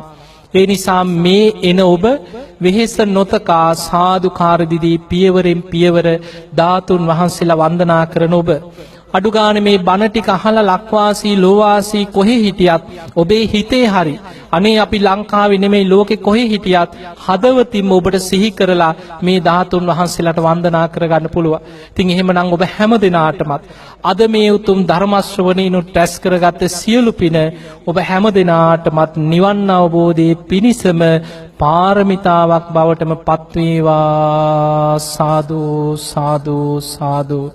මේ උතුම් ධර්ම ශ්‍රවණයෙන් අපි රැස් කරගත්ත සියලු පින සියලු දෙවියෝ සාදුකාර දිදී මේ පින් අනුමෝදන් වෙත්වා. දෙවියන්ගේ දිව්‍යස ඉසුරු වර්ධනය කරගෙන සියලු දෙවියෝ උතුම් නිවනටම පත් වේවා කියලා සාදු කියලා දෙවියන්ට පින් දෙන්න. ඒ සියලු දෙවියන්ගේ පිහිට රැකවරණ ආශිර්වාදය ඔබ හැම දිනාටම සැලසේවා කියලා අපි ආශිර්වාද කරනවා.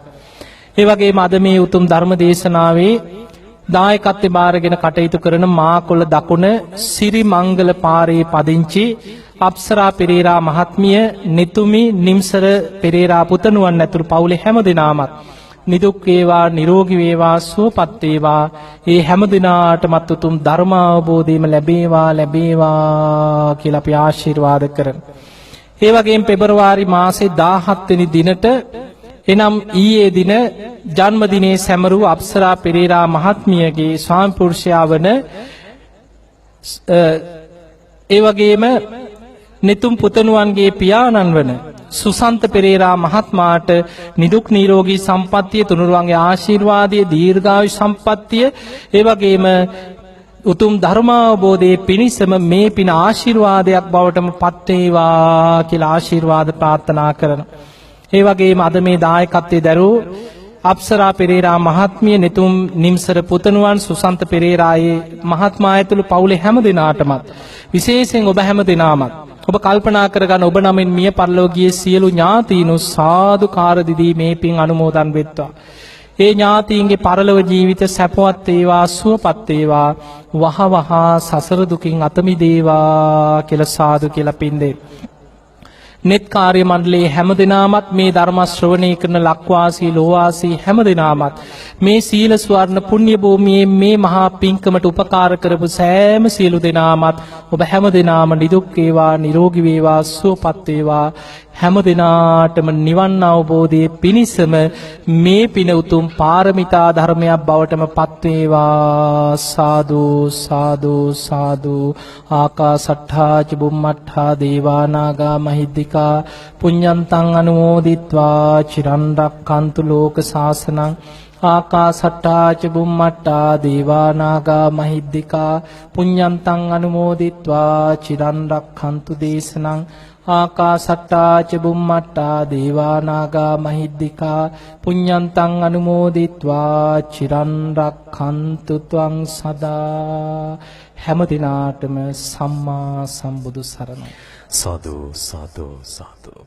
ඉරිදා සිද්දේත අසපු පූජ්‍ය ගල්ලිගමුවේ ඥානදීප ස්වාමීන් වහන්සේගේ ධර්මදේශනාවෙන් අනතුරුව නැවතත් අපි සජීවීව එකතු වෙන්නේ හොරණ දික්හේනපුර සීලසුව අරණ ගිලන් භික්ෂු මධ්‍යස්ථාන පින්වීමේ හේ තැන්පත් කර තිබෙන්නා වූ සර්වඥ ධාතුන් වහන්සේලා ඒ වගේම බක්කුල මහරහතන් වහන්සේගේ ධාතුන් වහන්සේලා තවත් 19ක් මහරහතන් වහන්සේලාගේ ධාතුන් වහන්සේලා තැන්පත් කර තිබෙන ඒ උතුම් වූ ධාතුන් වහන්සේලා තැන්පත් කර තිබෙන්නා වූ මේ බක්කුල මහරහතන් වහන්සේලාගේ ධාතුන් වහන්සේලා තැන්පත් කිරීම සඳහා ඉදිවෙන බක්කුල මහා චේතියේ පහළ මහලය තුලයි.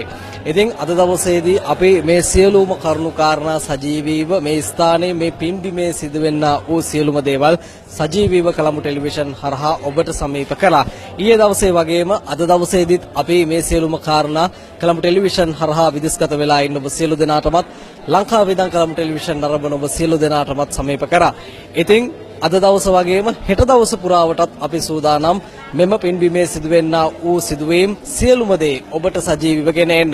මේ මොහොත වන විටත් අද උදෑසන සිට විශාල පිරිසක් ධාතුන් වහන්සේලා වැඳ පුදා ගැනීම සඳහා මේ පින්බිමට සැපත් වෙනවා. ශ්‍රද්ධා පෙරදරි කරගනිමින් සාදු නාද දෙමින් බුදු ගුණ ගායනා කරමින් පෝලින් වල රැඳී සිටමින් බොහෝ දෙනා අද උදෑසන සිට මේ දක්වාම මේ පින්බිම් තුලට පැමිණෙන ආකාරය අපට පේනවා. ඉතින් විශේෂයෙන්ම සඳහන් කරන්න ඕනේ මං හිතන්නේ හෝරා 5ක් 6ක් එක දිගට පොලිමේ ගත කරලා බුදුන් කෙරෙහි වූ අපමණ ශ්‍රද්ධාවෙන් භක්තියෙන් යුතුව සියලු දෙනාම මේ සර්වඥ ධාතුන් වහන්සේලා දැක වැඳ පුදා ගැනීමට පහන් සංවේගය ඇති කර ගැනීමට විශේෂයෙන්ම බක්කුල මහරහතන් වහන්සේගේ ධාතුන් වහන්සේලා දැක බලා ගැනීමට සහ තවත් රහතන් වහන්සේලා 19කගේ ධාතුන් වහන්සේලා දැක බලා ගැනීමට දිවයිනේ බොහෝ ප්‍රදේශවලින් අපි දැක්කා ත්‍රිකුණාමලය, වවුනියාව, තිස්සමහාරාමය, රත්නපුර, නුවර, මාතලේ ආදී ප්‍රදේශවලින් බොහෝ පිරිසක් ඇවිල්ලා හිටියා. කුරුණෑගල, අනුරාධපුරේ, පොළොන්නරුව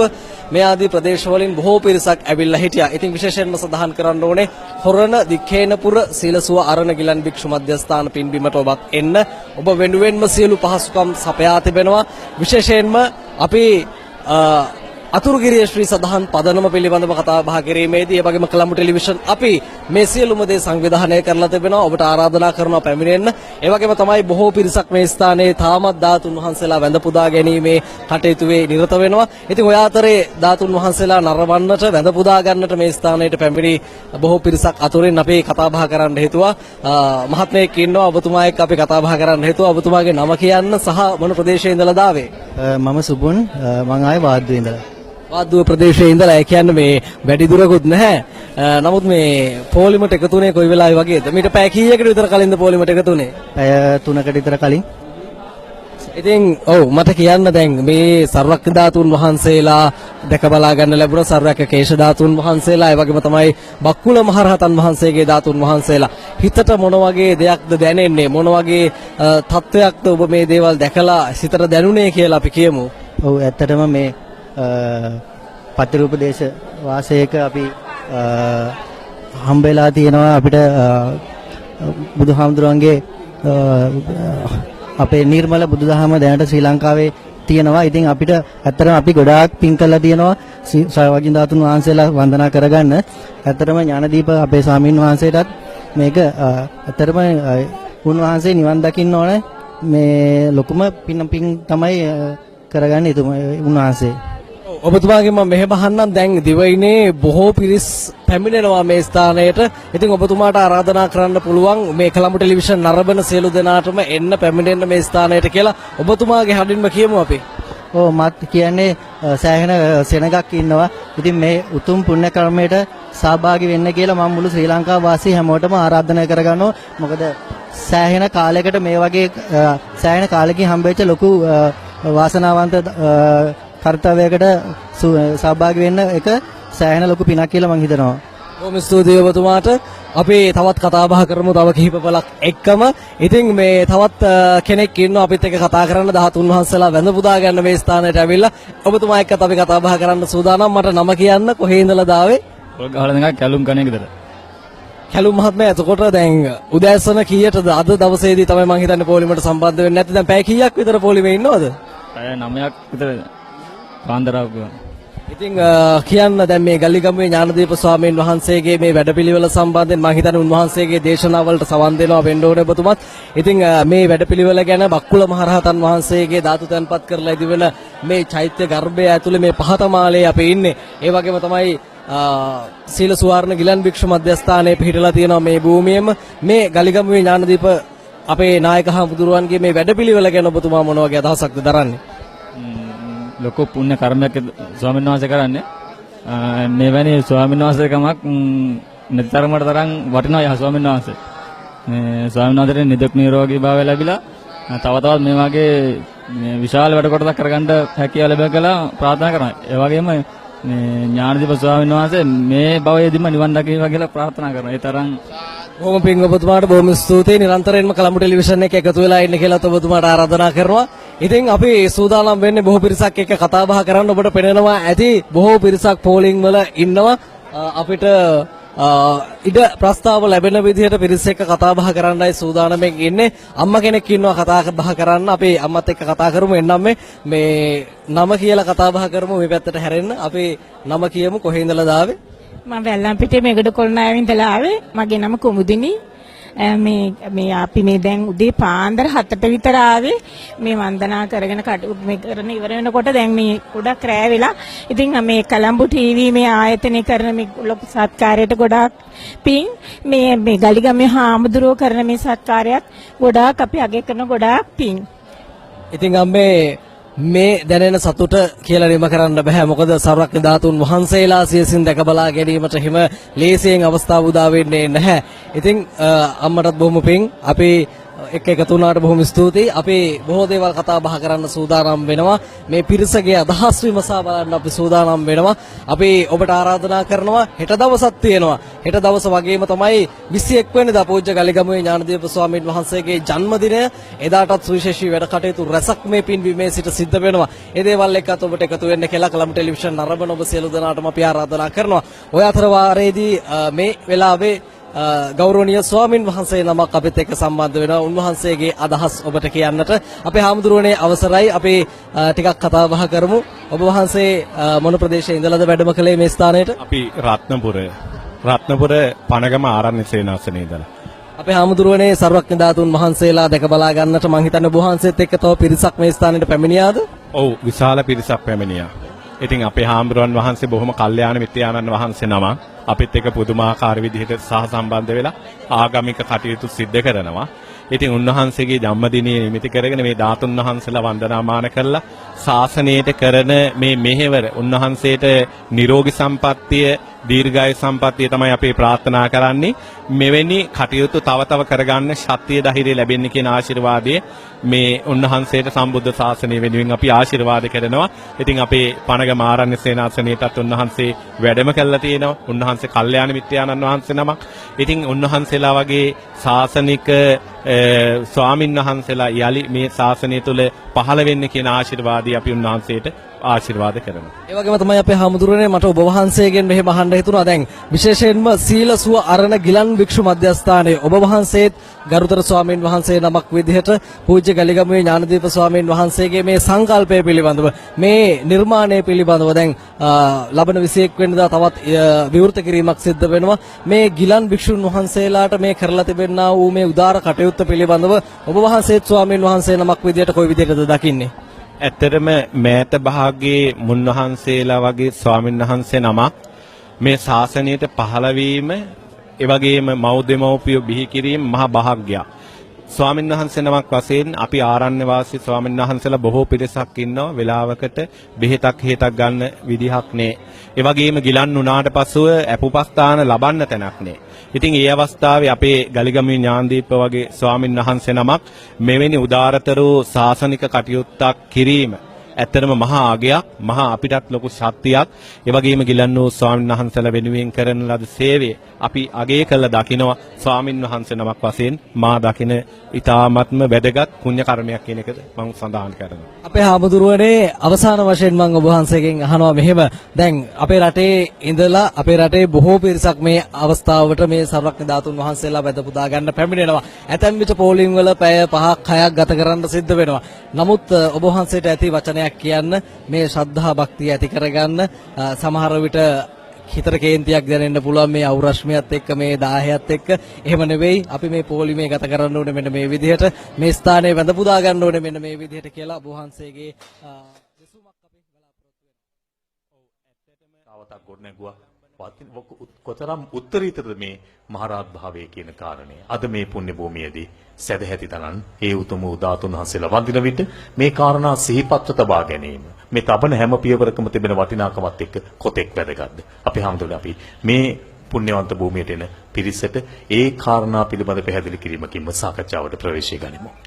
ඔව් හැම දිනාටම තෙරුවන් සරණ ප්‍රාර්ථනා කරනවා. වරුණ මං හිතන්නේ මේ එන හැම දිනාටම ගෙදරින් පිටත් වෙච්ච මොහොතේ ඉඳන් යොදුන් ගාණක් බස් එකකාවත් වාහනයකාවත් ඇවිල්ලා මේ භූමියේ සමාහලාවට පැය 2 3 සමහරු පැය 5 පෝලිං වල ආපු අය හිටියා. හැබැයි ඔබ ඒ පියවරෙන් පියවර ඉදිරියට තියෙන පියවරක් බුදු කෙනෙක් දකින්න සද්ධාවෙන් ඉදිරියට තියෙන පියවරක වටිනාකම ධර්මයේ පෙන්වන්නේ මේ විදිහට. සතං අස්සී සතං අස්සා සතං අස්ස ශරීරත සතං කඤ්ඤා සහස්සානි ආමුත්ත මණි කුණ්ඩලා ඒකස්ස පද වීතිහාරස්ස කලන්නාග්ගන්ති සෝලසින් කියන මේ ගාථාව අනාථ පිණ්ඩික සිටුතුමා මහා රාත්‍රී බුදුගුණ සිහි කර කර බුදුන් දකින්න ගිය ගමනේ දෙවිවරු අහසේ ඉඳන් කියපු ගාථා. අනාථ පිණ්ඩික සිටුතුමාට බුදු කෙනෙක් පහළ වෙලා අන්න සවැත් නුවර ඒ වෙනකොට හිටිය රජගහ නුවර වේළුවනේ වැඩ ඉන්නවා කියලා දැනගත්ත වෙලේ ඉඳන් නිින්දක් නැහැ එදා රැ. හැමෝගෙම අහනවා උන්වහන්සේ මොන වගේද, උන්වහන්සේ ගැන කවුද, මිනිස්සු කොහොමද කියන්නේ? මිනිස්සු කියනවා සිටුතුමනි උන්වහන්සේ නිකලස් කෙනෙක්ලු අරහං කියනවා. ඇත්තද කියලා අහනවා. උන්වහන්සේ ගුරු උපදේශ රහිතව ධර්මය අවබෝධ කරගත්තලු. සම්මා සම්බුද්දයි කියන්නේ. ඒකත් ඇත්තද? එහෙම දැන් බුදු ගුණ ටික අහගත්තා. දැන් රෑ තිස්සේ බුදු ගුණ හිතන්න බුදුරජාන් වහන්සේ දැකලත් නැහැ. හිත සමාධිමත් වෙනවා පෙර සසර පුණ්‍ය ශක්තිය. එහෙමයි. බුදු ගුණ සිහි කර කර බුද්ධානුස්සතියෙන් සමාධියෙන් නිදාගත්තා. ඇඳට ගියේ උදේ පාන්දර මං වේළුවනේට ගිහිලා බුදුරජාණන් වහන්සේ දකින්නවා කියලා හිතාගෙන. හැබැයි මහා රාත්‍රී පාන්දර අලුයම අවදි වුණා. අවදි වුණේ බුදු ගුණ මානසිකාරී. හිත සමාධිමත් වෙලා සමාධි ආලෝකයක් පහළ වෙලා පරිසරයේම එළිය වැටිලා වගේ හිතට පේනවා සමාධියත් එක්ක. ඒ වෙලේ බුදු ගුණ සිහි කර කර පිටත් වෙලා යනවා වේළුවනේට. දැන් මේ මහා කරවලේ යන්නේ. හැබැයි පරිසරයේ එළිය වෙලා හිතට ආලෝකයක් පේනවා. මෙහෙම යනකොට මගදී පය පැකිලිලා සමාධිය බිඳුණා. සමාධිය බිඳෙනකොට හිතට බයක් ඇති වුණා. අයියෝ මම මේ මහා කැලේක මොකද්ද මට උනේ, මං තනි වුණා නේද?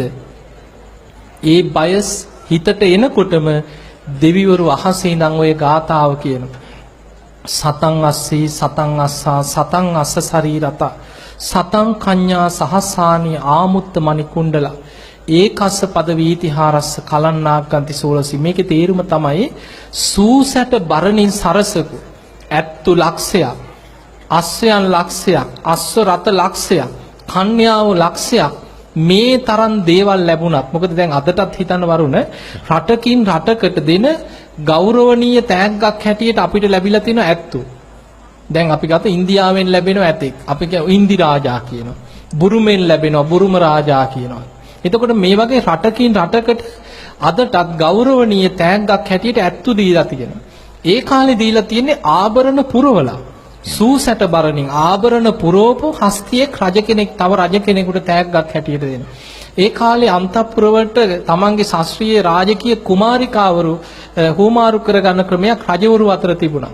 එතකොට මේකේ තියෙන්නේ ඒ කාලේ වටිනවා කියලා හිතපු ආභරණ පුරෝපු ඇත්තු ලක්ෂයක්, අස්සය ලක්ෂයක්, අස්වරත ලක්ෂයක් ආභරණ පුරවලා ලස්සන කන්‍යාව කාන්තාව ලක්ෂයක් ආභරණ වලින් සරසලා දුන්නත් ඒ සියල්ලේ වටිනාකම බුදු කෙනෙක් දකින්න බුදු ගුණ සිහි කරමින් ඉදිරියට තියෙන පියවරකින් සොලොස් කලාවෙන් එකක්වත් වටින්නේ නැහැ කියන. 16න් පංගුවක්වත් ඒව වටින්නේ නැහැ කියන.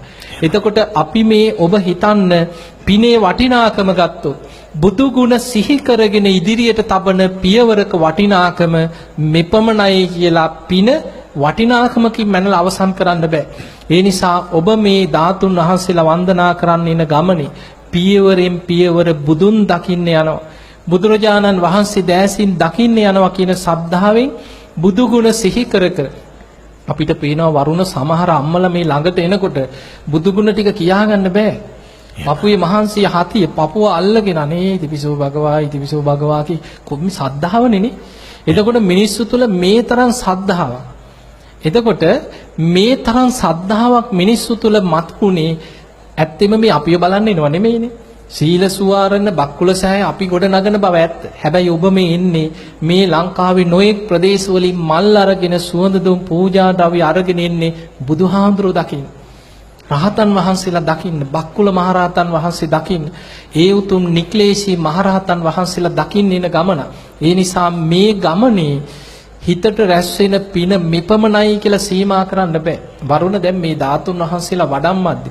දැන් එක පින්කමක් කර ගන්නකොට ඒ පින්කම වටා මහ විශාල පිරිසක් පින් අස්වනු නෙලා ගන්නවා. එහෙමයි. ඒක මහ පුදුම දෙයක්. දැන් මේ ධාතුන් වහන්සේලා මේ පින්බිමට වඩම්මපු ගමන දැන් පෙරේ ඊයේ අපි උදෑසන බොහොම ගෞරවයෙන් මේ පුණ්‍ය භූමියට වඩම්මද්දි මේ ගම්වාසී පිරිස මේ මුළු පාරම සරසලා පාර සකස් කරලා දවස් ගාණක් පාර හැදුවා. පාර සුද්ධ කරලා පාර අලුතෙන් හදලා පස් කිනල්ලා දාලා ඒවා තලලා පාර හදලා කලින් දවසේ රාත්‍රියේ පාරවල් හොදලා සුද්ධ කරලා පුදුම සද්ධාවකින් මේ ධාතුන් වහන්සේලා බුදුගුණ කී විශාල පිරිසක් ගම්වාසීන්ගේ හිස මතින් බුදුගුණ සිහි කර කර මේ ධාතුන් වහන්සේලා වඩම්මගෙන ආවා. ඒ අතර ගත්තොත් වරුණ මේ පිරිස බොහොම ශ්‍රද්ධාවෙන් මේ ධාතුන් වහන්සේලා උදෙසා හැමදාම මේ ගමේ පිරිස එකතු වෙලා කණ්ඩායම් වශයෙන් බෙදලා කිරි ආහාර හදනවා. ඔවුන් කිරි ආහාර සකස් කරන්නේ හාල් ටික වළං ඔක්කොම හොදන්නේ තැඹිලි වතුරේ. එතකොට මේ මම කියලා නෙමෙයි. ඒ තමන් හිතලා මටත් ඇවිල්ලා කියනකොටයි මට පුදුම හිතුනේ තැඹිලි ගෙනහල්ලා එකතු වෙලා තැඹිලි වතුරෙන් මේවා හොදලා සකස් කරලා කිරිපිණි මුඛවාඩම් බැඳලා උඩුවියම් බැඳගෙන පුදුම ශ්‍රද්ධාවෙන් පාන්දර පිරිස එකතු වෙලා කණ්ඩායම් හැදිලා කිරි ආහාර හදලා උදේ බුදුගුණ කී අරගෙන එන්නේ. ඒ අතර එන පාරි සමහරු Tamanට ලොකු දෙයක් කරන්න බෑ. ගේ ඉස්සරහා මේසේ එළියේ තියලා පෝච්චියට තේ ටිකක් ගෙනහලා කෝප ටිකක් තියලා තේ දන්සලක් දෙනවා පොඩියට. එක්ක බීම ටිකක් හදලා පාරවල් වල ගෙවල් ඉස්සරහා බීම දන්සල් දෙනවා. සමහර පොඩි දරුවෝ මේ හැමතැනම ඇවිදලා මල් කඩාගෙන ඇවිල්ලා පුංචි මල් ගොටු හදලා මල් දන්සල් දෙනවා. එතකොට බලන්න එක පින්කමක් වටා කොච්චරනම් මිනිස්සු පින් අස්වනු නෙලා ගන්නවද? ඉතින් ඒ නිසා මේ පුණ්‍ය භූමියේ මේ බක්කුල මහා සෑය ඉදි වෙනකොට තාම චෛත්‍යයේ වරුණ පේශාවලු මට්ටම. හැබැයි මේ වෙනකොට මේ බක්කුල මහා සෑය නිසා මොනතරම් මිනිස්සුන්ගේ හිතේ චෛත්‍ය ඉදි වෙන්නත් පෙර පින් අස්වනු ලැබුණාදනේ? අපි ධාතුන් වහන්සේ මේ චෛත්‍යයේ මුල්ගල තියෙන ඒ කටයුතුත් එක්ක අපි ධාතුන් වහන්සේලා වන්දනා කරන පින්කමක් ගිය වෙසක් පුන් පොහොය දවසේ පැවැත්වුවා. ඒ වගේම චෛත්‍ය මුල් කරගෙන මේ බක්කුල සෑය ගැන අපි ධර්මදේශනා පින්කම් මාලාවක් නෙත් එක්ක එකතු වෙලා සිදු කරා මේ පුණ්‍ය භූමිය.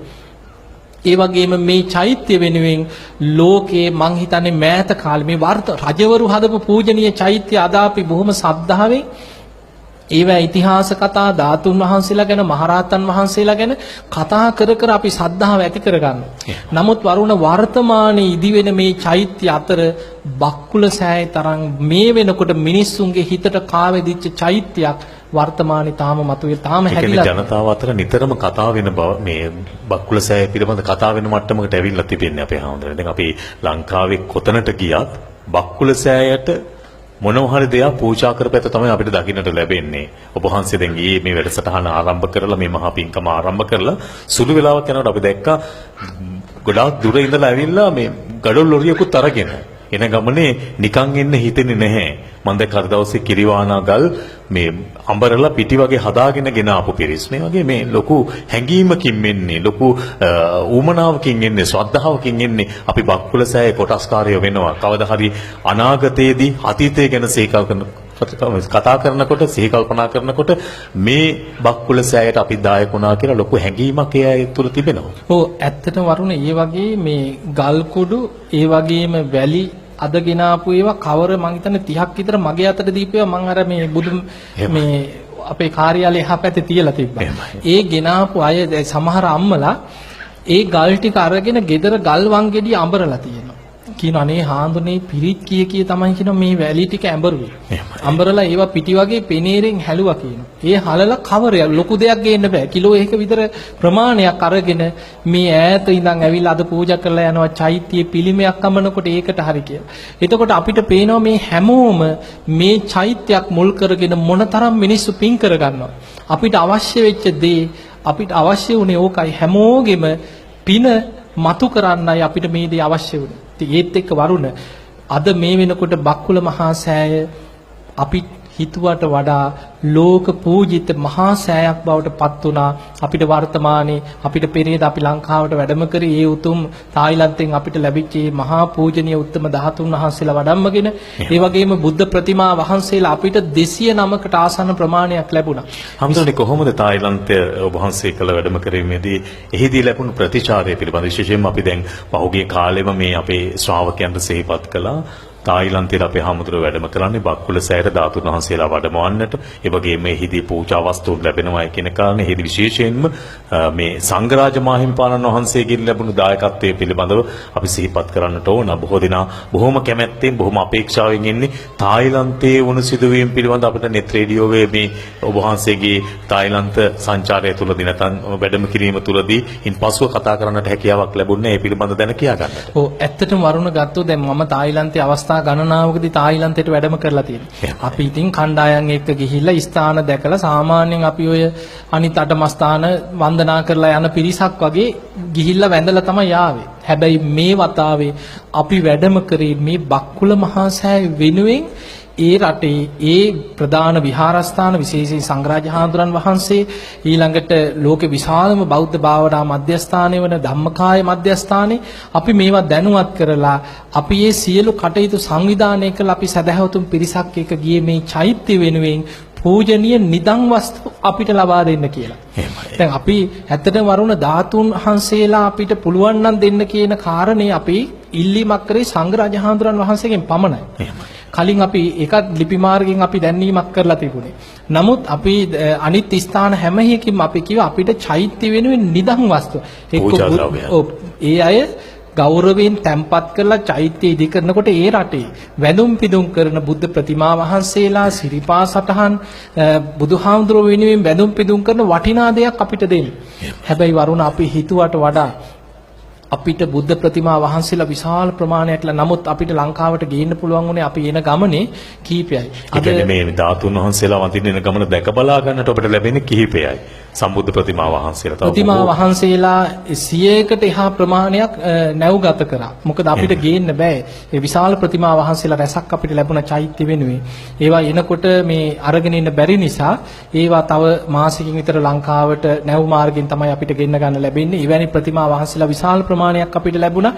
ඒ විතරක් නෙමෙයි ධම්මකාය අපේ සදහැවතුන් 110ක පමණ පිරිසක් මේ වන්දනා පින්කමට සම්බන්ධ වුණා. වරුණ ලෝකේ විශාලම භාවනා මධ්‍යස්ථානයේ ලක්ෂ 13කට එකවර භාවනා එක තැනක පමණක් තියෙනවා ලක්ෂ 10කට භාවනා කරන ප්‍රධානම ශාලාවල්. එතකොට ලක්ෂ 10ක් හිතන්න අපිට 1000ක් භාවනා කරන්න හෝල් එකක් හදාගන්න බෑ අපිට. හැබැයි අපිට දැන් අද ලංකාවේ තියෙන විශාලම ශාලාවල් ටික ගත්තත් බණ්ඩාරනායක සම්මාන ශාලාව වෙන්න පුළුවන් ඊළඟට සේවා සභාව වෙන්න පුළුවන්. ඒවා ගත්තත් උපරිම 10000ක් 15000කට ඒ ඇරෙන්න ලක්ෂ 10කට ඉන්න ශාලාවල් තියෙනවා. සහ මේ ස්වාමීන් වහන්සේ දැන් ඒ ශාලාවේ තියෙන ඉඩ පහසු එසේ වෙතත් දැන් එතන තිබෙන විනය පිළිබඳ අපි කතා කරන්නට ඕන. මේක දැන් මොකද බොහෝ දෙනෙක් හිතන්නේ ථෙරවාදී බුදුදහම පවතින ලංකාවේ බැලුවාම මේ ධර්මයට නැමුණු සිත් තියෙන මිනිසුන් වැඩිපුර ඉන්නේ ලංකාවේ කියලා. හැබැයි අපේ විනය පැත්ත කතා කරනකොට අපි දන්නවා දැන් බොහොම සංගමෙන් ওই පෝලිං වල ඉදිරියට දෙන ජනතාව ඉන්නවා වගේම කලබගෑනි ඇති කරගන්න පිරිසකුත් ඉන්නවා. අපේ හිත හික්මවා ගන්න අපහසුතාවයට පත් වෙනවා ඉන්නවා.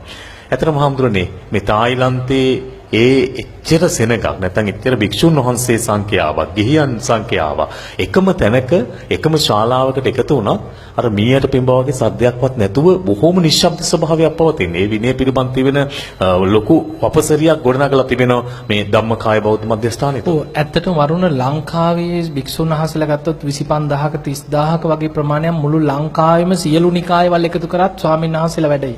හැබැයි ධම්මකාය මධ්‍යස්ථානයේ පමණක් 25000ක පමණ භික්ෂුන් වහන්සේලා එක ආරාමේ වැඩ ඉන්නේ. අක්කර 4000ක් පමණ ප්‍රමාණයට විසිරීලා ගිය විශාලම මධ්‍යස්ථාන. එතකොට ඒ සියලු දෙනාට ඒ දාන පහසුකම් හැම දෙයක්ම හැම මාසෙකම පළවෙනි ඉරිදා භාවනා වැඩසටහනට ලක්ෂ 10ක් 12ක් මිනිස්සු එකතු වෙනවා. හැබැයි ඒ පිරිස වාඩි වෙනකොට බෑග් එක තියන්න තැන, සිරෙප්පු දෙක ගලවන්න තැන, ඒ අයට එක්කෙනෙකුට අඩි සාමාන්‍යයෙන් 3ක පමණ කොටුවක් තියෙනවා Tamanට අදාළ. එතකොට Tamanට දෙන අංකෙන් ඒ කොටුවේ ගිහිලා ඒ කෙනා වාඩි වෙන්නේ. සියලු දෙනා වාඩි වුණාම කෙලවරක් පේන්නේ එකම හිස් ගොඩක්, එකම පොලිමකට කිසිම සද්දයක් නැතුව පුදුම සංවර හැදිච්ච පිරිසක්. ඇත්තටම අපිට ඒ රටට ගිහිල්ලා ඒවා දකින්නකොට ඒ අයගේ පින්කම් වැඩසටහන් දකින්නකොට අපි ඉතින් අවුරුදු ගණන් බණ කිව්වත් අපේ පිරිස ගැන අපිටම ලැජ්ජාවක් ඇති වෙනවා. මොකද අපිත් ඉතින් බණ කියනවා, පින්කම් කරනවා, පිරිස එකතු කරලා මහා පින්කම් කරනවා. හැබැයි අනේ අපේ බණ අහන්නේ මේ අම්මලා මේ අය කවදානම් අපි ඔහොම වාඩි කරලා පැය භාගයක් තියාගන්නද? හැබැයි මේ වගේ ලෝකයේ ඇත්තටම අපිට ලොකු අභිමානයක් ඇති වුණා මේ රටවල් දකින්නකොට. මොකද තායිලන්තේ ගත්තොත් 93ක් 94ක් සම්පූර්ණ බෞද්ධම රටක්. බුදුදහම පුදුම විදියට බලවත් වෙච්ච රටක්. එවැනි රටක ලෝකේ විශාලම භාවනා මධ්‍යස්ථානයේ අපිව පුදුම ගෞරවයෙන් පිළි අරගෙන ඒ පිළිගැනීම පවා පුදුම විදියට පිළිගැනීමක් කළා. හොඳ උත්සවයක් සංවිධානය කළා අපි වෙනුවෙන්. ඒ අය අපිට පූජනීය ධාතුන් වහන්සේලා වරුණ අපිට ධාතුන් වහන්සේලා ලබලා දුන්නේ මණික් අතුරපු කරඬුවක. යට මණික් අතුරලා ඒ මත තමයි ධාතුන් වහන්සේලා සහිත මංජුසාව තැන්පත් කරලා ඒ උත්තම ධාතුන් වහන්සේලා බොහෝ ප්‍රමාණයක් තැන්පත් කරලා කරඬුවත් එක්ක ධාතුන් වහන්සේලා ලබා දුන්නා. වටිනා ප්‍රතිමා වහන්සේලා පිළිගන්නවා. ඒ වගේම අපි වෙනුවෙන් හොඳ වැඩසටහනක් අපේ පිරිසට පිළිගැනීමේ උත්සවයක් ලෑස්ති කරලා දුන්නා. ඉතින් ඒ නිසා අපිට ලංකාවට මේ ලැබිච්ච උතුම්ම දෙයක් තායිලන්තෙන් අපිට ලැබුණේ ඒ උත්තම ධාතුන් වහන්සේලා මේ බක්කුල මහා සෑය වෙනුවෙන්. අපිට දකින්නට පුළුවන් මේ ධම්සභා මණ්ඩපේ නැත්නම් මේ බක්කුල සෑයේ පාදම කොටසේ තිබෙන ධාතුන් වහන්සේලා තැන්පත් කරලා තිබෙන කරුණු තුලදී තායිලන්තයෙන් වඩමාන්නට යෙදුණු මේ ධාතුන් වහන්සේලා විශේෂයෙන්ම සිහිපත් කරන්නට ඕන. අපේ ආමතුරු සිහිපත් කළා වගේම මේ ධාතුන් වහන්සේලා වඳින්නේ නැත්තන්ට අපි බොහොම කරුණාවෙන් සිහිපත් කරනවා. මේ ධාතුන් වහන්සේලා දැක බලාගෙන ඉක්මනින්ම යන්න. මොකද තව බොහෝ පිරිසක් ක්‍රමක්‍රමයෙන් මේ භූමියට ඒක රාශී වී සිටින්නේ. හැමදෙරනේ අර මේ ඔබ වහන්සේ සිහිපත් ඊළඟට වරණ තව පුංචි දෙයක් මේ ධාතුන් වහන්සේලා වන්දනා කරන්න මෙතනට එන අයට විතරක් නෙමෙයි. අද වෙනකොට දැන් ඉස්සර හිතන්න අපි හිතමු චෛත්‍යයකින් හදිස්සියේ නිකන් අපි හිතමු බුදුරැස් විහිදුණා කියලා නිකන් අපි කතාවට හිතමු. චෛත්‍යයක පින්කමක මොකක් හරි ආශ්චර්යමත් දෙයක් වෙනවා. ඉස්සර මිනිස්සු නම් සාදු කී අනේ සාදු සාදු කී ඒ දිහා බලාගෙන සාදුකාර දුන්නා. දැන් මොකද කරන්නේ? ෆොටෝ ගන්න. දැන් හොගාලා ෆෝන් අරගෙන ඔබ දැන් දඟලන්නේ ෆොටෝ ගහන්නයි වීඩියෝ කරන්නයි. එහෙමයි. දැන් මේ පැය ගණන් අනේ පොලිමේ ඇවිල්ලා මේ ධාතුන් වහන්සේලා දකින්නකොට මොනතරම් සද්ධාවෙන් ඒ වන්දනා කරගෙන එළියට යන්න එපා. එතනට ඇවිල්ලා ෆෝන් අදිනවා ෆොටෝ ගහන්න දඟල මං හොඳට බලන් හිටියේ අනේ සමහරුන්ට ෆොටෝ ගහන්න දඟලනවා. දන්නේම නැහැ එතනින් එහාටත් ගිහිල්ලා ගහපු ෆොටෝ හේකුත් නැහැ. වැඳ ගන්නත් බැරි වුණා. එතකොට බලන්න ඒ වගේ තැනකට ඇවිල්ලා ඉතින් ඒ නිසා ඔබේ ෆෝන් එක ඔක පැත්තක තියාගන්න. ඔබේ ඇස් දෙකෙන් ඒ උතුම් ධාතුන් වහන්සේලා සියසින් දකින්න ලැබිච්ච වෙලාවේ ඔබේ ඇස් දෙකෙන් ඒ ධාතුන් වහන්සේලා දකින්න. ඔබට පින්තූර වලින් දකින්න මේ ඕන තරම් මේ ධාතුන් වහන්සේලා ගැන පින්තූර මේ ඡායාරූප ඕන තරම් ඔබට ඉදිරියේ දකින්න පුළුවන්. ඒ නිසා ඔබ මෙච්චර පෝලිං වල එන්නේ අනේ අපි ඇස් දෙකෙන් බුදුන් දැක ගන්නවා වගේ ධාතුන් වහන්සේලා දැක ගන්නවා කියන චේතනාවේ. ඒ නිසා චෛත්‍යයක් වඳින්න ගියත්, පින්කමකට ගියත්, පෙරහැරක ගියත් ෆොටෝ ගහ දඟලන්න නෙමෙයි වන්දනා කරලා බුදු ගුණ සිහි කරලා මේ මොහොතේ පින් රැස් කරගන්න මහන්සි ගන්න. ඔව්. මම හිතන්නේ මේක වැදගත් වෙන්නේ අපේ බෞද්ධයන්ට සමහර විටන් ඉන්නවා මේ ත්‍රිපිටකයෙන් විනය පිටකයේ තියෙන හාමුදුරුවන්ට විතරයි අපිට අයිති නෑ කියලා. හැබැයි අපිටත් විනය කොතරම් වැදගත්ද කියන කාරණේ මේ ඔස්සේ පැහැදිලි වෙනවා. හාමුදුරනේ තායිලන්තය පිළිබඳ සිහිපත් කරන නිසා වහන්සේගෙන් දැනගන්න ඕන. දැන් බෞද්ධ ආගමේ නැත්නම් අපේ මේ බුදුදහමේ ලාංකීය ආගමනේ දැන් මිහිඳු මහරහතන් වහන්සේගේ ලංකා ගමනයත් සමග තමයි අපේ බුදුදහම ප්‍රචලිත වුණේ ලංකාව තුලදී. හැබැයි ඉන්පසුව විටින් විට ලංකාවේ බුදුදහම පිළිබඳව යම් අවිනිශ්චිතතාවයන් පත් වුණා. එවැනි තත්ත්වයක් තුළදී තායිලන්තයෙන් ලොකු වටිනාකමක් අපේ රටට හිමි වුණා මේ බුදුදහම ආරක්ෂා කරන්නට. ඇත්තටම වරුණ අද අපේ මේ උපසම්පදාව දැන් මම අස්කිරි විහාර පරපුරට අයිති කෙනෙක්. එතකොට මේ අස්කිරි විහාර මල්වතු අස්කිරි ඊළඟට ඒ සියම් නිකාය බිහි වුණේ සියම කියන්නේ තායිලන්තේ. එදා ලංකාවේ භික්ෂුන් වහන්සේ නමක් හොයාගන්න බැරි වෙන විදිහට රාජසිංහ රජුරෝ කරපු පාපතර ක්‍රියාවන් වල ප්‍රතිඵලයක් හැටියට මේ රජුරෝ භික්ෂුන් වහන්සේලා ගැන ශාසනය ගැන පුදුම වෛර බැඳලා කුපිත වෙච්ච රජෙක්. භික්ෂුන් වහන්සේලා දකින තැල කපලා කොටලා මරන්න රජුරෝ අණ කරා. විහෙර විහාර ගිනි තිබ්බා, පොත්පත් ගිනි තිබ්බා. ඔබ අහලා ඇති රාජසිංහ රජුරුවන්ගේ කාලේ ගණින්නාන්සේලාගේ යුගයක් ඇති වුණා. එක භික්ෂුවක් හොයාගන්න බැරි වුණා. ඒ කාලේ පොත් ටික රැකගන්න ත්‍රිපිටක පොත් ටික පුස්කොළ පොත් ටික අරගෙන බොහෝ පිරිසක් සිවුරු ඇරලා ගිහිල්ලා ඒවා වහලවල ගස් ගුහාවල ගල් බෙනවල හංගගෙන පොත් ටික රැකගත්තා. ඒ අය ගිහියෝ වගේ කුඹුරු වතු පිටි කරගෙන හිටියා කවදා හරි හොඳ රජෙක් පහළ වෙන කාලේ කනේ අපි ආයේ ශාසනය පිහිටව ගන්නම් කියන චේතනාවෙන්. අවුරුදු ගානකට පස්සේ අර පෞකාර රාජ්‍ය කාලේ අවසන් වුණාට පස්සේ ආයෙමත් අර සිවුරු ඇරලා හිටියත් ගිහි ජීවිත ගත කරගෙන හිටියත් ඔවුන් හදවතින් පැවිද්ද ජීවත් වුණේ. මනසින් ඔවුන් ආයෙමත් සිවුරු හොයාගෙන පොරවගත්තා. හැබැයි එහෙම පොරවගත්තා කියලා පැවිද්දක් ලැබෙන්නේ නැහැ. උපසම්පදා වෙන්න බෑ තනියම සිවුරු පොරවගෙන. ඒ අයට ආයෙමත් ලංකාවේ විනාශ වෙච්ච බුද්ධ ශාසනය ගොඩනගන්න අවශ්‍යයි. ඒ අවශ්‍යතාවය තුළ භික්ෂුන් වහන්සේලා බොහෝ පිරිසක් තනියම ජීවිත පරිත්‍යාගයෙන් ලෝකේ බෞද්ධ රටවල් හොයාගෙන පාරු අරගෙන පිටත් වුණා. ඒ අතර සමහරු මගදී පාරු පෙරලිලා සමහර ස්වාමීන් වහන්සේලා මගදීම අපවත් වුණා. ඒ අතර සංඝරාජ හාමුදුරු අපේ රටේ එදා සංඝරාජ හාමුදුරු කෙනෙක් හැටියට ඒ වැලිවිට අසරණ සරණංකර පූජනීය හාමුදුරන් වහන්සේ උන්වහන්සේ පුදුම කැපකිරීමක් කරගෙන පිටත් වෙලා ගියා. මං කොහෙන් හරි උපසම්පදාව අරගෙන ඇවිල්ලා ලංකාවේ ශාසනය පිහිටවන මාස ගාණක් මොහොතේ ගිහිල්ලා යන්තම් අපේ පිනකට ওই තායිලන්තයට එදා සියම් දේශي හැටියට හඳුන්වපු තායිලන්තයට තමයි යාගන්න පුළුවන් වුණේ. මෙහෙම ගිහිල්ලා එදා උපාලි මහා තෙරුන් වහන්සේ තායිලන්තේ වැඩ සිටිය බොහොම ශ්‍රේෂ්ඨම පූජනීය ස්වාමීන් වහන්සේ නමක් උපාලි මහා තෙරුන් වහන්සේගෙන් උපසම්පදා වෙලා ඒ සියම් දේශයෙන් ගෙනාපු උපසම්පදාව තමයි ලංකාවට ඇවිල්ලා ආයෙමත් ශාසනය පිහිටව ගත්තා. ඒ පිරිස තමයි සියම් නිකාය හැටියට අද මේ වෙනකොට ව්‍යාප්ත වෙලා ආවේ. එතකොට ඔය වගේ අපිට පේනවා අපේ රටේ ශාසනය විනාශ වෙච්ච කාලවල අපිට මේ පැවිද්ද උපසම්පදාව ආයෙමත් අලුතෙන් පිහිටවලා ලංකාවේ බුද්ධ ශාසනය රැකලා දුන්නේ තායිලන්තේ සියමෙන්. ඒ නිසා ඒ අපිට ලැබිච්ච ගෞරවයක් හැටියට තමයි ඒ උතුම් සියම් දේශේ ලෝකේ පූජනීයම ඉහළම ධර්මයත් එක්ක ගොඩනැගිච්ච ඒ වඩ්ධම්මකායේ පූජනීය විහාරස්ථානීය තුලින් අපිට මේ උත්තම ධාතුන් වහන්සේලා මේ ලංකා භූමියට ලබලා දුන්නේ මේ බක්කුල මහා සෑය වෙනුවෙන්. හොඳයි, ඒ උතුම් වූ ධාතුන් වහන්සේලා වඳින්නට මේ පෝලිං වල දුර බැහැර සිට ගෙවා එන ඇත්තන්ට හැකියාවක් තියෙනවා. හමුදුරනේ දැන් මේ කාරණාවලට සමගාමීව හෙට දවසේදී ධාතුන් වහන්සේ වැඳ පුදා ගන්නට ඔබට හැකියාවක් තිබෙනවා. ඒ වගේම 20 වෙනිදා මේ සියලු දේවල් සුද්ධ පවිත්‍ර කරලා 21 වෙනිදා හොරණ සීල සුවර්ණ ගිලන් භික්ෂු මධ්‍යස්ථාන බොහෝමිය තවත් මහා පින්කමකට සංවිධානය වෙනවා. අපි මේ පිළිබඳ අවසානයේ සිහිපත් කරමු. ඔබ වහන්සේ ධර්මදේශනාවේ මත කරපු කාරණාවක් කෙරෙහි අවධානය යොමු කරන්න මම කැමතියි. ඔබ වහන්සේ අර මෛත්‍රී බුදුරජාණන් වහන්සේ පිළිබඳව සිහිපත් කළා. දැන් ඒ කියනකොටම අර අපේ හම්මලත් දොහොත් මුදුන් තියලා වඳින්නට අපේ සාමාන්‍ය සම්ප්‍රදායේ හුරුවට නිරන්තරයෙන්ම පෙළඹෙනවා. ඔබ වහන්සේ පිළිබඳව සිහිපත් කළා. ඒක වරුණ මෛත්‍රී බුදුහාඳුර නෙමෙයි නිකන් අපි ඇදලා කියවොත් දේවදත්ත ගල් පෙරළුවා කියලා ඒ සාදු කියනවා. අත ඉස්සනවද මේ දැන් මට දැනගන්න අවශ්‍යයි අපේ හොඳනේ මෛත්‍රී බුද්ධ ශාසනය ගැන අපේක්ෂාවක් තියාගෙන ඉන්න නැත්තන්ට. දැන් සමහරු කියනවා අපි මේ ගෞතම බුද්ධ ශාසනය නිවන් දකින්න බැරි වුණත් මෛත්‍රී බුද්ධ ශාසනය නිවන් දකින්නවා කියලා. ඒක කොච්චර අවිනිශ්චිත ක්‍රියාවක්ද? වෙන්නත් පුළුවන් නොවෙන්නත් පුළුවන් කියන සම්භාවිතාවක් තියෙන. හැබැයි මේක අවිනිශ්චිත භාවය පිළිබඳ මනසේ පහදලා දෙන්න හොඳ අවස්ථාවක්. ඔව් ඇත්තටම දැන් මේ ගෙවාගෙන ආපු සංසාර ගමනේ දැන් අපි ඔය කරපු ධර්මදේශනාවේ කල්ප විග්‍රහය ඔබ අහගෙන හිටියනම් අපේ බුදුරජාණන් වහන්සේ පළවෙනිම සිතුවිල්ල හිතට ඇතිවෙච්ච තැන ඉඳන් පළවෙනි මනෝ ප්‍රනිධානයේ ඉඳන් මනෝ ප්‍රනිධානයේ වාක් ප්‍රනිධානයේ දසපාරමී පුරපු සම්පූර්ණ කාලේ ඔක්කොම එකතු කරාට පස්සේ 20 අසංකේය කල්පලක්ෂය. ඔය 20 අසංකේය කල්පලක්ෂය තුල බුදුවරු කොච්චරක් පහළ වුණාද? 5,12,27 නමක් බුදුවරු පහළ වුණා.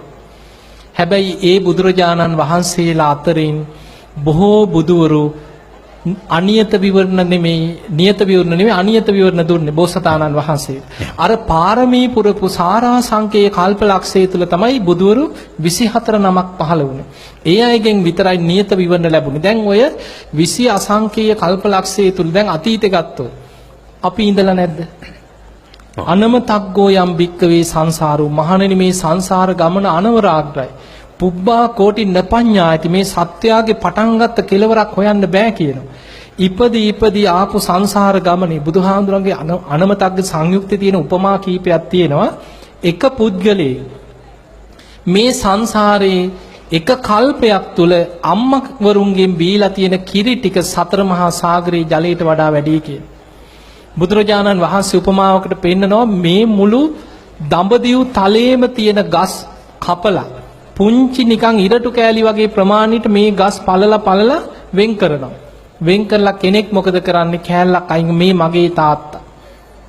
මේ පෙර ආත්මේ තාත්තා. මේ ඊළඟ ආත්මේ තාත්තා. මෙහෙම වෙන් කරගෙන ගියත් මේ දීර්ඝ සංසාර ගමනේ පියවරුන්ගේ ප්‍රමාණය අපිට ලැබිච්ච අවසන් කරන්න බෑ කියලා. අපි ආපු ගමන ගැන ඔය ලක්ෂ ගණන් බුදුවරු පහළ වුණා කිව්වත් අතීතේ ඔය හැම කාලෙකම අපි කරලා තියෙන වරුණ ওই ටික. දැන් ඔය පියවරුන් බුද්ධ ශාසනය අතට ලැබිලත් හිතනවා දැන් නම් ඉතින් අපිට වැඩ තියෙනවා. මේ කාලේ අමාරුයි. දරුවන්ගේ වැඩ, ගෙවල් වල වැඩ, රාජකාරී කමක් නැහැ. අනාගතේ කවදා හරි අපිට අනේ බුදුන් දැක නිවන් දකින්න ලැබේවා කියලා අතට ලැබිච්ච බුද්ධ ශාසනය අතහැරලා අනාගත බුදු කෙනෙක් ප්‍රාර්ථනා කර ප්‍රමාද වෙවි ආවා. ඒකම තමයි අදත් මේ කරන්නේ. එහෙමයි. දැන් අර ඔබ වහන්සේ කිව්වා වගේම දැන් ඒ මනුෂ්‍යාත්මයක් ලබලානේ පියවරුන් මෙච්චරයි කියලා හරි හඳුන්වන්න පුළුවන්. මනුෂ්‍යාත්මයෙන් එපිට දැන් අපි හිතමුකෝ අභව තැනක නැත්තම් සතර අපායට වැටුණා කියලා. දැන් මෛත්‍රී බුදුරජාණන් වහන්සේ පහළ වෙලා සතර අපායට නම් ඒ ජීවිතේ අක්කන සංයුක්තය කියලා තියෙන සංයුක්ත නිකායේ දේශනාවක්. මේකේ බුදු කෙනෙක් පහළ වුණත් ධර්ම දේශනා කරන්න මේ නිවන් දකින්න තියෙන අවස්ථාව අහිමි වෙන අවස්ථා ගණනාවක් පෙන්වනවා. ඒකේ පෙන්නනවා සසරේ අනේ මට බුදු කෙනෙක්ගෙන් නිවන් දකින්න බණ අහන්න ලැබේවා කියලා හිතපු අය සමහර වෙලාවට බුදුවරු පහළ වෙනකොට ඒ අය ඉන්නේ අපායවල වල. නිරේ වැටුනොත් නිවන් දකින්න තියෙන අවස්ථාව අහිමි වෙනවා. ඒක දුෂ්ටක්ෂණය. සමහරු බුදුවරු පහළ වෙනකොට පෙර කර්මයකට උපදිනවා ප්‍රේතේ. ප්‍රේතයන්ට නිවන් දකින්න බෑ අමනුෂ්‍ය ලෝකේ ප්‍රේත අපායි. බුදුවරු පහළ වෙලා පිරිනිවන් පානවා ප්‍රේත ලෝකේ දුක් විඳලා නිවන් දකින්න තියෙන අවස්ථාව මගහැරෙනවා දුෂ්ටක්ෂණය. සමහර අය උපදිනවා තිරිසන් ලෝකේ. තිරිසන් සතුන්ට නිවන් දකින්න බෑ. තිරිසන් සත්තු අතර ඉපදී යන සමහරවිට දැන් අපි ගම අපේ බුදුහාඳුර පහළ වෙච්ච කාලේ ජේතවනේම ඒ ළඟ කොහේ හරි තිරිසන් සතෙක් වෙලා හිටියා කියලා ඒ අහල පහලම එහෙමයි. බුදුහාමුදුරු උදේ දවල් පිණ්ඩපාත යනකොට දකින්නවා කියම මේ සතා නිවන් දකින්න බෑ. බණහන තැන අහගෙන හිටියා. හැබැයි බුදුරජාන් වහන්සේ පෙන්න ඔය අපායවල විතරක් නෙමෙයි. දෙව්ලොවම තියෙනවා සමහර දිව්‍ය ලෝක අසඤ්ඤතල. එහෙමයි. නිවන් දකින්න බෑ. බුදුවරු පහළ වුණත් නිවන් දකින්න බෑ. ඒ විතරක් නෙමෙයි සමහර ලෝකේ දැන් මනුස්ස ලෝකේ ඉපදුනත් බුදුහාමුදුරුව පහළ වෙනකොට කෙනෙක් මනුස්ස ලෝකෙම උපදිනවා ප්‍රත්‍යන්ත දේශවල. දැන් හිතන්න අද වෙනකොට අපි මේ ධර්මයේ මෙහි කතා වුණාට ලෝකෙ පැත්තක තියමු ලංකාවෙම කොච්චර ඉන්නවද බණපදයක් අහන්න නැති මිනිස්සු. සමහර ගම්මාන උතුරු නැගෙනහිර ගම්මාන සමහර පැතිගත්තොත් එක බණපදයක් ජීවිතේ අහපු නැති මිනිස්සු ඇති. එතකොට එවැනි ධර්මයේ අහන්න නැති ගමක රටක පළාතක ජීවත් වෙන්න ලැබුණොත් ඒත් නිවන් දකින්න තියෙන අවස්ථාව අහිමි වෙනවා. දුෂ්ටක්ෂණය. බුදුහාඳුර පෙන්වා මහණෙනි සමහරු බුදු කෙනෙක් පහළ වෙලා බණ ඇහෙන ආසන්නම තැනක අපි ගමු ජේතවනයේට එහා පැත්තේ ගෙදරක උපදිනවා. හැබැයි උපතින් මන්ද බුද්ධිකයි. පෙර කර්ම විපාකයක්. සිහිනුවන නැහැ. ධර්මයේ තියෙන ජලෝ ඒලමෝගෝ කෙලතොලුයි. සිහින් දුප්පඤ්ඤෝ හොති උපතින්ම නුවණ අඩුයි කියන දේ තේරෙන්නේ නැහැ. දුෂ්ප්‍රඥයි. එයාට බුදුහාමුදුරුව පහළ වුණා කියලා බණ ඇහුණත් නිවන් දකින්න අවස්ථාව අහිමි වෙනවා. සමහර අය ඉන්නවා බුදුහාමුදුරුව පහළ වෙලා බණ කියනවා කරුමෙට නියත මිත්‍යා දෘෂ්ටි දරාගෙන තමන්ගේ දෘෂ්ටිය හරි කියලා ඒක අතහරින්න නැතුව ඉන්නවා. එයාටත් නිවන් දකින්න තියෙන අවස්ථාව අහිමි වෙනවා කියන. එතකොට අපිට පේනවා බුදුවරු පහළ වුණත් මනුස්ස ලෝකේ ඉපදුනත් සවැත් නුවර ඒ බුදුහාමුදුරුව පහළ වෙච්ච ප්‍රදේශයක ජීවත් වුණත් හැමෝටම නිවන් දකින්න පින තිබ්බේ නැහැ. ඒ නිසා වරුණ මේ දැන් අද අපිට ලැබිලා තියෙන අවස්ථාව අද අපිට අපි ධර්ම දේශනාවෙත් පෙන්වම අපේ රටේ ගත්තත් මේ අවුරුදු 4500කට පස්සේ ධර්මයේ දැන් හොඳට මතුවෙච්ච වෙලාව. එතකොට මෙවැනි කාලෙක මෙච්චර පැය 24ම බණ ඇහෙන කාලයක් අද.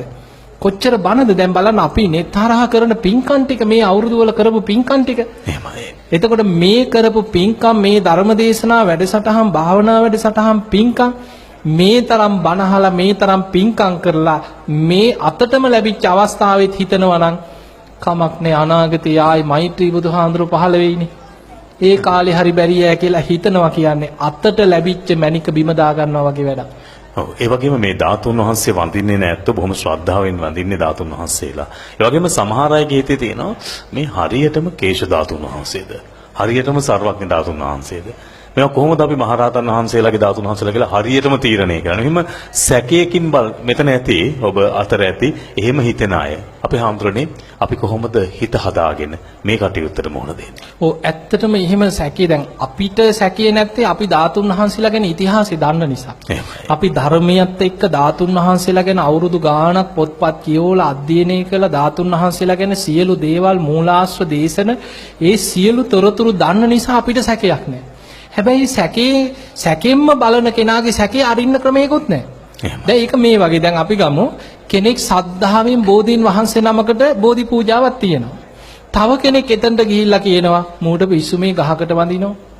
තව කෙනෙක් එහෙම කොහොමද ඒක නවත්තන්නේ?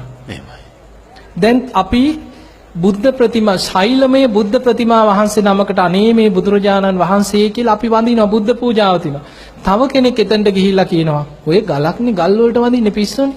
එහෙම කියනවා. ගස් ගල් වැන්ද කාලේ ගියා. මේ ගස් ගල් වැන්ද කාලේ ගියා. දැන් මේ දියුණු යුගයක්. මෙච්චර විද්‍යාව දියුණුයි. මොකටද ඕවට වඳින්නේ කියලා කවුරු අපි කොහොමද ඒක නවත්තන්නේ? ඒ පව්කාර සිතුවිලි. දැන් ඔය ඕකම සරල විදිහටම කියනවා ඔය මේ පින්කම් වලට කියලා වැඩක් නැහැ. අපි භාවනායි කරන්න ඕන කියලා. දැන් ඒ වගේ මේ පින්කම් වලට බණින ධාතුන් වහන්සේලාට බැනපොය අද විතරනේ බුදුහාඳුරේ කාලෙත් හිටියානේ. ඒ වගේ අය ගැන പ്രേතවත් වෙ තියෙනවනේ ධාතුන් වහන්සේලාට බැනලා പ്രേතය වෙච්ච අමනුෂ්‍යය ගැන කතා. එතකොට අපිට එදත් එහෙමයි අදත් එහෙමයි. ඉතින් මේ සියල්ලත් එක්ක පුද්ගලයන්ගේ සද්ධාවන්තය තමයි මේ කැපකිරීම කරගෙන එන්නේ. හැමෝම සැකයත් එක්ක මිත්‍යා දෘෂ්ටියටද වැටෙන්නේ? දැන් ඔය ධාතුන් වහන්සේලා පැත්තක බුදුහාඳුර ගැන සැක කරපු අය කොච්චර හිටියෝ. බුදුරජාණන් වහන්සේ ඇස් දෙකෙන් දැකලා උන්වහන්සේට වෛර කරපු අය. බුදුරජාණන් වහන්සේගේ ප්‍රාතිහාර දැක දැක බුදුහාඳුරන්ගෙන් පලිගන්න උත්සාහ කරපු අය. දැන් දේවදත්ත ඇස් දෙකෙන් දැක්කද නැද්ද? චින්චි මානවිකාව, සුප්‍රබුද්ධ රජුරු, ඔය මාගන්දියා බුදුන්ට නිନ୍ଦා පහස කරපු ඔක්කොම ධාතුන් වහන්සේලා නෙමෙයි ජීවමාන බුදු සිරුරම ඇස් දෙකෙන් දැකපු අය. හැබැයි බුදුහාඳුරන්ගේ එක බුදු ගුණයක් වටහා ගන්න බැරි වුණා. එතකොට අපිට පේනවා ලෝකේ හැමෝගෙම සද්ධාව ඇති කරනවා කියන එක අපිට කරන්න බෑ. හැබැයි අපිට පුළුවන් ඒ අතර පින් තියන අය බුදුහාමුදුරුවෝ පවා බුදු ඇසින් දැක්කේ භවිස්සන්ති ධම්ම සංඥාතාරෝ අවබෝධ කරගන්න පින්වන්තේ ලෝකේ පහළ වෙනවා. ඒ අයට අහන්න නොලැබුණොත් අස්සවනතෝ ධම්මස්ස පරිහායන්ති. ඒ අයට මේ ධර්මය අහන්න නොලැබුණොත් පිරිහෙනවා. හැබැයි ලෝකේ ඉන්නවා කොච්චර බණ ඇහුවත් අර නෙළුම් විලේ ඇතුළෙම කුණු වෙලා යන මල් තියෙනවා. උඩට එන්නේ ආයි මතු වෙන්නේ නැහැ. ඉතින් ඒවා ආයි උඩට ගන්නත් බෑ. ඇතුළෙම කුණු වෙලා යන ඒවා. ඒ පෙර සංසාර ගති ලක්ෂණ නවත්තන්න බෑ අපිට. ඒ නිසා දැන් අපි ගත්තොත් අපි ළඟ වැඩ ඉන ධාතුන් වහන්සේලා තුල ගත්තත් වරුණ මේ වන්දනා කරන ධාතුන් වහන්සේලා තුල වරුණ දකින්න නැති බොහෝ ධාතුන් වහන්සේලා අපි රහතන් වහන්සේලාව නම් වශයෙන් අඳුන්නලා නැහැ. අපි ඒව සඳහන් කරලා තියෙන්නේ මහරහත් ධාතුන් වහන්සේලා කියලා විතරයි. එතකොට දැන් තායිලන්තෙන් අපිට ධාතුන් වහන්සේලා ලැබුණානේ. එතනදී අපි මේ ධාතුන් වහන්සේලා තායිලන්තෙන් අපිට ලබා දීපු උත්තම ධාතුන් වහන්සේලා කියලා අඳුන්වලා තියෙනවා. එතකොට ඒකට හේතුව දැන් අපි හිතමු දැන් මගේ ළඟ ධාතුන් වහන්සේලා බොහෝ ප්‍රමාණයක් ඉන්නේ. ඉතින් මට නන් දීගෙන යන්න බැරි. 80 මහා ශ්‍රාවකයන්ගේ නන් ලේඛනය අරගෙන ඔක්කොටම නන් දාන්න පුළුවන් මට. ඔව්. හරි ලේසියි. ඔව් ලේසි. හැබැයි ඒක බොරුවක් නම් ඒ අකුසලේ කැරකිලා ඉන්නේ කාටද? මට. හැබැයි අපි හරියට දන්නවා නම් මේ රහත් ධාතුන් වහන්සේලා තමයි. හැබැයි අපි නන් දන්නේ. ඒක මේ වගේ දැන් අපි හිතමු උරුවෙල් කාශ්‍යපත් එක්ක 500ක් රහත් වුණා. නදී කාශ්‍යපත් එක්ක 300ක් රහත් වුණා. ගයා කාශ්‍යපත් එක්ක 200ක් රහත් වුණා. 1000ක් රහතන් වහන්සේලා. හැබැයි එතන නම් දන්නේ 3 දෙනෙක්ගේ. උරුවෙල් කාශ්‍යප, නදී කාශ්‍යප, ගයා කාශ්‍යප රහතන් වහන්සේලාගේ විතරයි. අනිත් කාගේවත් නමක් අපි දන්නෙත් නෑ, දේශනාවලත් නෑ. දැන් ලංකාවේ සිතුල්පව්වේ වැඩ හිටියා කියන 12000ක් මහරහතන් වහන්සේලා. කාගේවත් නමක් අපි දන්නේ නැහැ. අනුරාධපුරයේ වී පැදුරක් වේල ගන්න විදිහක් නැහැ කියන අහසින් රහතන් වහන්සේලා වඩිනවා කියන. හැබැයි අපි නම් දන්නේ ඔය මිහිඳු හාමුදුරුවෝ, මලියදේව මහරහතන් වහන්සේ, චිත්තගුත්ත මහරහතන් වහන්සේ, පිණ්ඩපාතික තිස්ස මහරහතන් වහන්සේ ලංකාවේ වැඩ හිටියා කියන කීප නමකගේ නම් විතරයි දන්නේ. ඒ නිසා නම් දන්නේ නැති අයට අද අපිට නම් දෙන්න බෑ. ඒ නිසා අපි මේ ධාතුන් වහන්සේලා වන්දනා කරද්දී ඔබට නම් වශයෙන් අපි දන්නේ නැති නිසා තමයි අපි යටින් සටහන් කරලා තියෙන්නේ මේ ධාතුන් වහන්සේලා මහරහත් ධාතුන් වහන්සේලා. එච්චරයි. මොකද මේ ධාතුන් වහන්සේලා හොයාගන්න තැන්වල ලැබිච්ච තැන්වලින් අපිට ඒ තැන්වල සටහන් වෙන්නේ නික්ලේශී ධාතු මහරහත් ධාතුන් වහන්සේලා කියන අදහස විතරයි. එතකොට අපිට එතනින් එහා අපිට ඕන විදිහට දැන් 80 මහා ශ්‍රාවකයන්ගේ නාම ලේඛනය අරගෙන ඒවට නම් දීගෙන යන්න බෑ. හැබැයි අපි හඳුනන දැන් අපිට පොදුවේ මෙහෙම යෝජනාවක් කරන්න බෑයිද? අපි දැන් අර පොලින තූපිය මහරහතන් වහන්සේ පිළිබඳව අපි සිහිපත් කරනකොට තිබුණ ඒ වටිනාකම අපේ සමාජගත කරන්නට හැකියාවක් නැද්ද? මේ ඕනෑම ධාතුන් වහන්සේ නමක් සර්වඥ ධාතුන් වහන්සේ වේවා අරහත ධාතුන් වහන්සේලා වේවා ධාතුන් වහන්සේ කියන හින් බලලා ශ්‍රද්ධාවෙන් වැන්දොත් එහෙම ඒක මහ පිනක් නෙවෙයි. ඇත්තටම පිනක්. බුදුරජාණන් මේ සද්ධාව ඒකයි මම මේ මිනිස්සුන්ගේ සද්ධාවට කවදාවත් වරුණ වචනයක්වත් කියන්නේ නැත්තේ. සමහර වෙලාවට මිනිස්සු ධාතුන් වහන්සේලා වන්දනා කරන්න කියලා යනවා පොලිමේ සාදු කියලා. නමුත් අපි හිතමු ඇත්තට මේ ධාතුන් වහන්සේලා නොවේ කියලා. හැබැයි මේ සද්ධාවෙන් ගිහිල්ලා මල් පූජා කරන මිනිස්සයාට පින් රැස් වෙනවා. බොරුවක් කරපු කෙනා අකුසලයේ අරගෙන යනවා. සාදු කී ගිහිල්ලා මල් පූජා කරපු මිනිස්සයා පින රැස් කරනවා. දැන් ඒ වගේ මම දවසක් දැක්ක වරුණ ඒ පහු මං ඉතින් ගිය අවුරුද්දක බණකට යනකොට බුදුරජාණන් වහන්සේගේ ලේ ධාතුන් වහන්සේලා ප්‍රදර්ශනයක් වන්දනා කිරීම. බුදුහාමුදුරන්ගේ ලේ ධාතුන් වහන්සේලා තියෙනවා නම් තිබුණේ දේවදත්ත හාමුදුරුවෝ විතරයි ලේ හෙල්ලුවේ. එතකොට වෙන කාගාවත් ලේ ධාතුන් වහන්සේලා කොහෙවත් නැහැ. එහෙමයි. බුදු සිරුර ශ්‍රී දේහය ආදාහනය කරාට පස්සේ සම්මස් නහර ඊළඟට ලේ සියල්ල අලුවත් දැලිවත් දූවිලිවත් ඉතිරි නොවි සියල්ල ගිතෙලි ටිකක් දැවුනා වගේ අතුරුදහන් වෙනවා. අස්ති ධාතුන් වහන්සේලා විතරයි ඉතිරි උනේ. වෙන කොහෙවත් බුදුරජාණන් වහන්සේගේ වෙන කිසිම උන්වහන්සේගේ ඌර්ණ රෝම ධාතුන් වහන්සේ, කේශ ධාතුන් වහන්සේලා ඒ ඇරෙන්න වෙන කිසිම මේ ලේ ධාතුන් වහන්සේලා කොහෙවත් තියෙන්නේ ඒක ධර්මයේ තියෙන එකක් නෙමෙයි. හැබැයි අපි ඒක දන්නවා. හැබැයි දැන් අපි හිතමු කවුරු හරි මට ඇවිල්ලා කිව්වා කියලා හාඳුනේ අනේ අපි ගිහිල්ලා ඒ ධාතුන් වහන්සේලා වන්දනා කරගත්ත අනේ හාඳුනේ අපිට පිනක් කියලා මම මේ වෙලාවේ ඕවා ධාතුන් වහන්සේලා නෙමෙයි කියලා මං කියන්නේ නැහැ.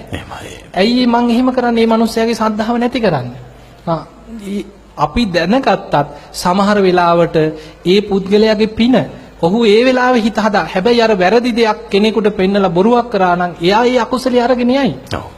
ඒ නිසා ඔබ මේ වඳින්න ධාතුන් වහන්සේලා පිළිබඳව උත්තම ධාතුන් වහන්සේලා, සර්වඥ ධාතුන් වහන්සේලා, කේශ ධාතුන් වහන්සේලා, අපේ බුදුහාමුදුරන්ගේ ධාතුන් වහන්සේලා, අපේ මහරහතන් වහන්සේලාගේ ධාතුන් වහන්සේලා කියන හැඟීමම වදින්න. වරුණට මතක ඇති අපි දේශනාවල කතා කරලා තියෙනවා චෛත්‍ය නැති කාලේ වැලි ගොඩක් අත් දෙකෙන් එකතු කරලා අතීතේ වැඩ සිටිය බුදුවරුන්ගේ ධාතු තැන්පත් චෛත්‍ය මේ විදියට පැවතුනාද ඒ චෛත්‍ය වලට මාගේ নমස්කාරය වේවා කියලා වැලි ටිකට වැඳලා දිව්‍ය ලෝකෙ ගිය දෙවිවරු ගැන විමානවත්වයේ තියෙන. එතකොට අපිට පේනවා එහෙනම් මේ ධාතුන් වහන්සේලාට වඳිනවා කියන චේතනාවෙන් මිනිස්සු ධාතුන් වහන්සේලා වන්දනා කිරීම මොනතරම් පිනක්ද? මොකද අපි මේ අවුරුදු ගාණක් ධාතුන් වහන්සේලා ගැන බණ කියලා ඇති කරපු සද්ධාව තමයි අද මේ පෝලිං වල මේ තරම් මිනිස්සුන්ගේ සද්ධාව උතුරලා යන්නේ. හොඳයි, තව විනාඩි 3ක වගේ කාලයක් අපිට වැඩසටහන නිමා කරන්න ලැබිලා තිබෙන්නේ. අපි හැමදෙරේ තව කෙටියෙන් ඔබ වහන්සේගෙන් දැනගන්නට ඕන. දැන් මේ අද ධාතුන් වහන්සේලා වඳිනවා. අද මධ්‍යම රාත්‍රියක මේ යනතුරුත් ඔබ අවසාන කෙනා වැදලා යනතුරුත් අපි අවස්ථාව ලබා දෙනවා. ඒ වගේම හෙට උදෑසන ආපහු පෙරවරු 8 සිට මේ ධාතු වන්දනාව එලෙසින්ම ක්‍රියාත්මකයි. ඊට පස්ව 21 වෙනිදා ඔබ වහන්සේගේ ජන්මදිනය 39 වන ජන්මදිනය අපේ හාමුදුරන් වහන්සේගේ 38 වන ජන්මදිනය. ඉතින් එදිනයට මහා පින්කමක් සංවිධානය වෙනවා. මේ ඇත්තන්ට ඒ පින්කමේදී මොනවද කරන්න පුළුවන් අපේ හාමුදුරනේ? ඇත්තටම අපේ බක්කුල මහා සෑය වෙනුවෙනුත් තව බොහෝ දේවල් කරන්න තියෙනවා. ඔබ දකිනවා ඇති බක්කුල මහා සෑයේ වැඩ කටයුතු අවසන් කරන්න තව අවුරුදු 1කමාරක පමණ කාලයක් යයි කියලා අපිට හිතෙනවා. මොකද පුංචි චෛත්‍යයක් නෙවෙයි විශාල චෛත්‍යයක්, විශාල නිර්මාණ ගොඩක් තියෙනවා.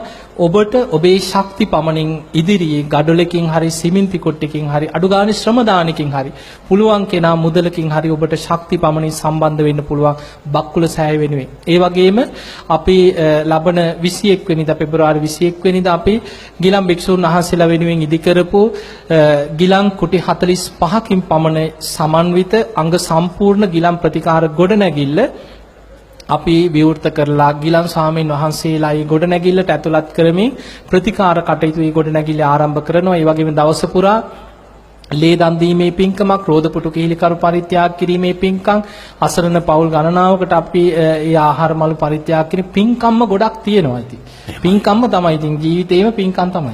ඒ පින්කම් එක්ක ඔබත් පින්කම් කරන්නට එනවා කියන කාරණේ අපි හොඳින්ම දන්න නිසා 21 වෙනිදා අපේ හාමුදුරන්ට ආශිර්වාද කරන්නට, උන්වහන්සේගේ මේ කරන්නා වූ පින්කම් වලට සහාය ශක්තිය දෙන්නට, මේ පුණ්‍යවන්ත භූමියට ඒක රාශී වෙන්නට ඔබට ආරාධනා කරන ගමම්ම බක්කුල සෑයේ කටයුතු තාමත් සිදු වෙනවා. තාමත් සෑ ගර්භයට ප්‍රවේශ වන අවස්ථාවේ සිටින්නේ. ඒ නිසා ඒ කටයුතු වෙනුවෙන් සම්මාදන් වන ඇත්තන්ට අපි සිහිපත් කරනවා. ඔබට පුළුවන් විස්තර දැනගන්න 071 86 710 86 දුරකථන අංකය 071 86 710 86 දුරකථන අංකය. වගේම අතුරුගිරියේ සම්පත් බැංකුවේ අතුරුගිරියේ ශාඛාවේ තියෙන බක්කුල මහා සෑය නමින් ගිණුම් අංකය 0267 6000 0276 0267 6000 0276 කියන ගිණුම් අංකයට මූල්‍යමය වශයෙන් දායක වෙලා බක්කුල සෑය අපේ කාලයේදී වෙන වටිනාම පූජනීයම සිද්ධාස්ථානයක් බව ඔබ හොඳින්ම දන්නවා. ඊට සම්මාදන් වෙන්නට, ඊට එකතු වෙන්නට, ඊට දායක වෙන්නට ඔබට බොහොම ගෞරව සිතින් ආරාධනා කරන ගමම්ම අපේ හාමුදුරන් වහන්සේගේ සදහම් වැඩසටහනක් පැවැත්වෙනවා පෙබරවාරි මාසයේ 25 වෙනිදා ගිරිඋල්ල අලව්ව මාර්ගයේ අතර තිබෙන බෝයවලාන බෝධිරුක්කාරාම විහාරස්ථානයේදී අපි බොහොම ගෞරවයෙන් ඔබට ආරාධනා කරනවා උදෑසන 8 ඉඳලා හවස 3 දක්වා පැවැත්වෙන මේ වැඩසටහනට පෙබරවාරි 25 වෙනිදා ඒ තදාසන්න ප්‍රදේශයේ ඇත්තන්ට ඒක රාශී වෙන්න කියලා. ඒ වගේම මාර්තු 4 වෙනිදා කොළඹ හත බෞද්ධාලෝක මාවතේ බෞද්ධ මහා සම්මේලන ශාලාවේදී උන්වහන්සේගේ සදහම් වැඩසටහන පැවැත්වෙනවා. ඒ සඳහාත් ඔබට ආරාධනා කරනවා. ඒ වගේම අද ඉරිදා දවස සිත්නෙත් අසපුවාහන දවස ඉරිදා සිත්නෙත් අසපුවට වඩින අපේ හාමුදුරන් වහන්සේ සිත්නෙත් අසපුව වැඩසටහනක් මාර්තු මාසයේ 10 වෙනිදා මාර්තු 10 වෙනිදා කළුතර බෝධීන් වහන්සේ අභියස පාත්වන වගත් සිහිපත් කරනවා. ඒ වැඩසටහනට සහ සම්බන්ධ වෙන්න ඔබට ආරාධනා කරමින් මේ මහා පින්කම සමග දිගින් දිගටම අත්වැල් බැඳගෙන ජීවිතයට අපමණ පින් කුසල් රැස් කරගන්නට මේ හොඳ අවස්ථාවක් කරගන්න කියන කාරණේ ඔබට සිහිපත් කරමින් අද සිත්නෙත් අසපුව වෙනුවෙන් වැඩම කොට වදාළ උතුම් වූ ගලිකමේ ඥානදීප අපේ හාමුදුරන් වහන්සේ ශ්‍රී ඥානාදීප ජනහිත චාත්‍යන්තර පදනම ගොඩ නැගුවා. ඒ වගේම අතුරුගිරිය ශ්‍රී සදහම් පදනම ගොඩ නැගුවා. ඒ වගේම හොරණ ගිලන් භික්ෂු මධ්‍යස්ථානයේ මෙලෙසින් ගොඩ නැගුවා. බක්කුල සෑයේ ඔබ වහන්සේ ගොඩ නගමින් සිටින මේ කටයුතු සාර්ථකව කරන්නට ශක්තිය ධෛර්ය නිදුක් නිරෝගී භාවය දීර්ඝායුෂ ලැබේවා කියලා ප්‍රාර්ථනා කරමු. ආයු වර්ණ සැප බල ප්‍රඥා ආදී තවදුරටත් වැඩි වර්ධනය කරගෙන මේ ගෞතම සසුනේ නිවනේ ශ්‍රියාත් විඳින්නට අපේ හාමුදුරන් වහන්සේට මේ කුසල් හේතු වේවා කියලා ප්‍රාර්ථනා කරමින් අපි සමුගන්නවා. හැම දිනාටම සම්මා සම්බුදු සරණ ප්‍රාර්ථනා කරනවා. කිටි විරාමයකට පස්සේ අපි ධර්ම දක්ෂිනාවෙන් මාතර මහින්ද ස්වාමීන් වහන්සේගේ ධර්ම දේශනාවක් ඔබට සමීප කරනවා. හැම දිනාටම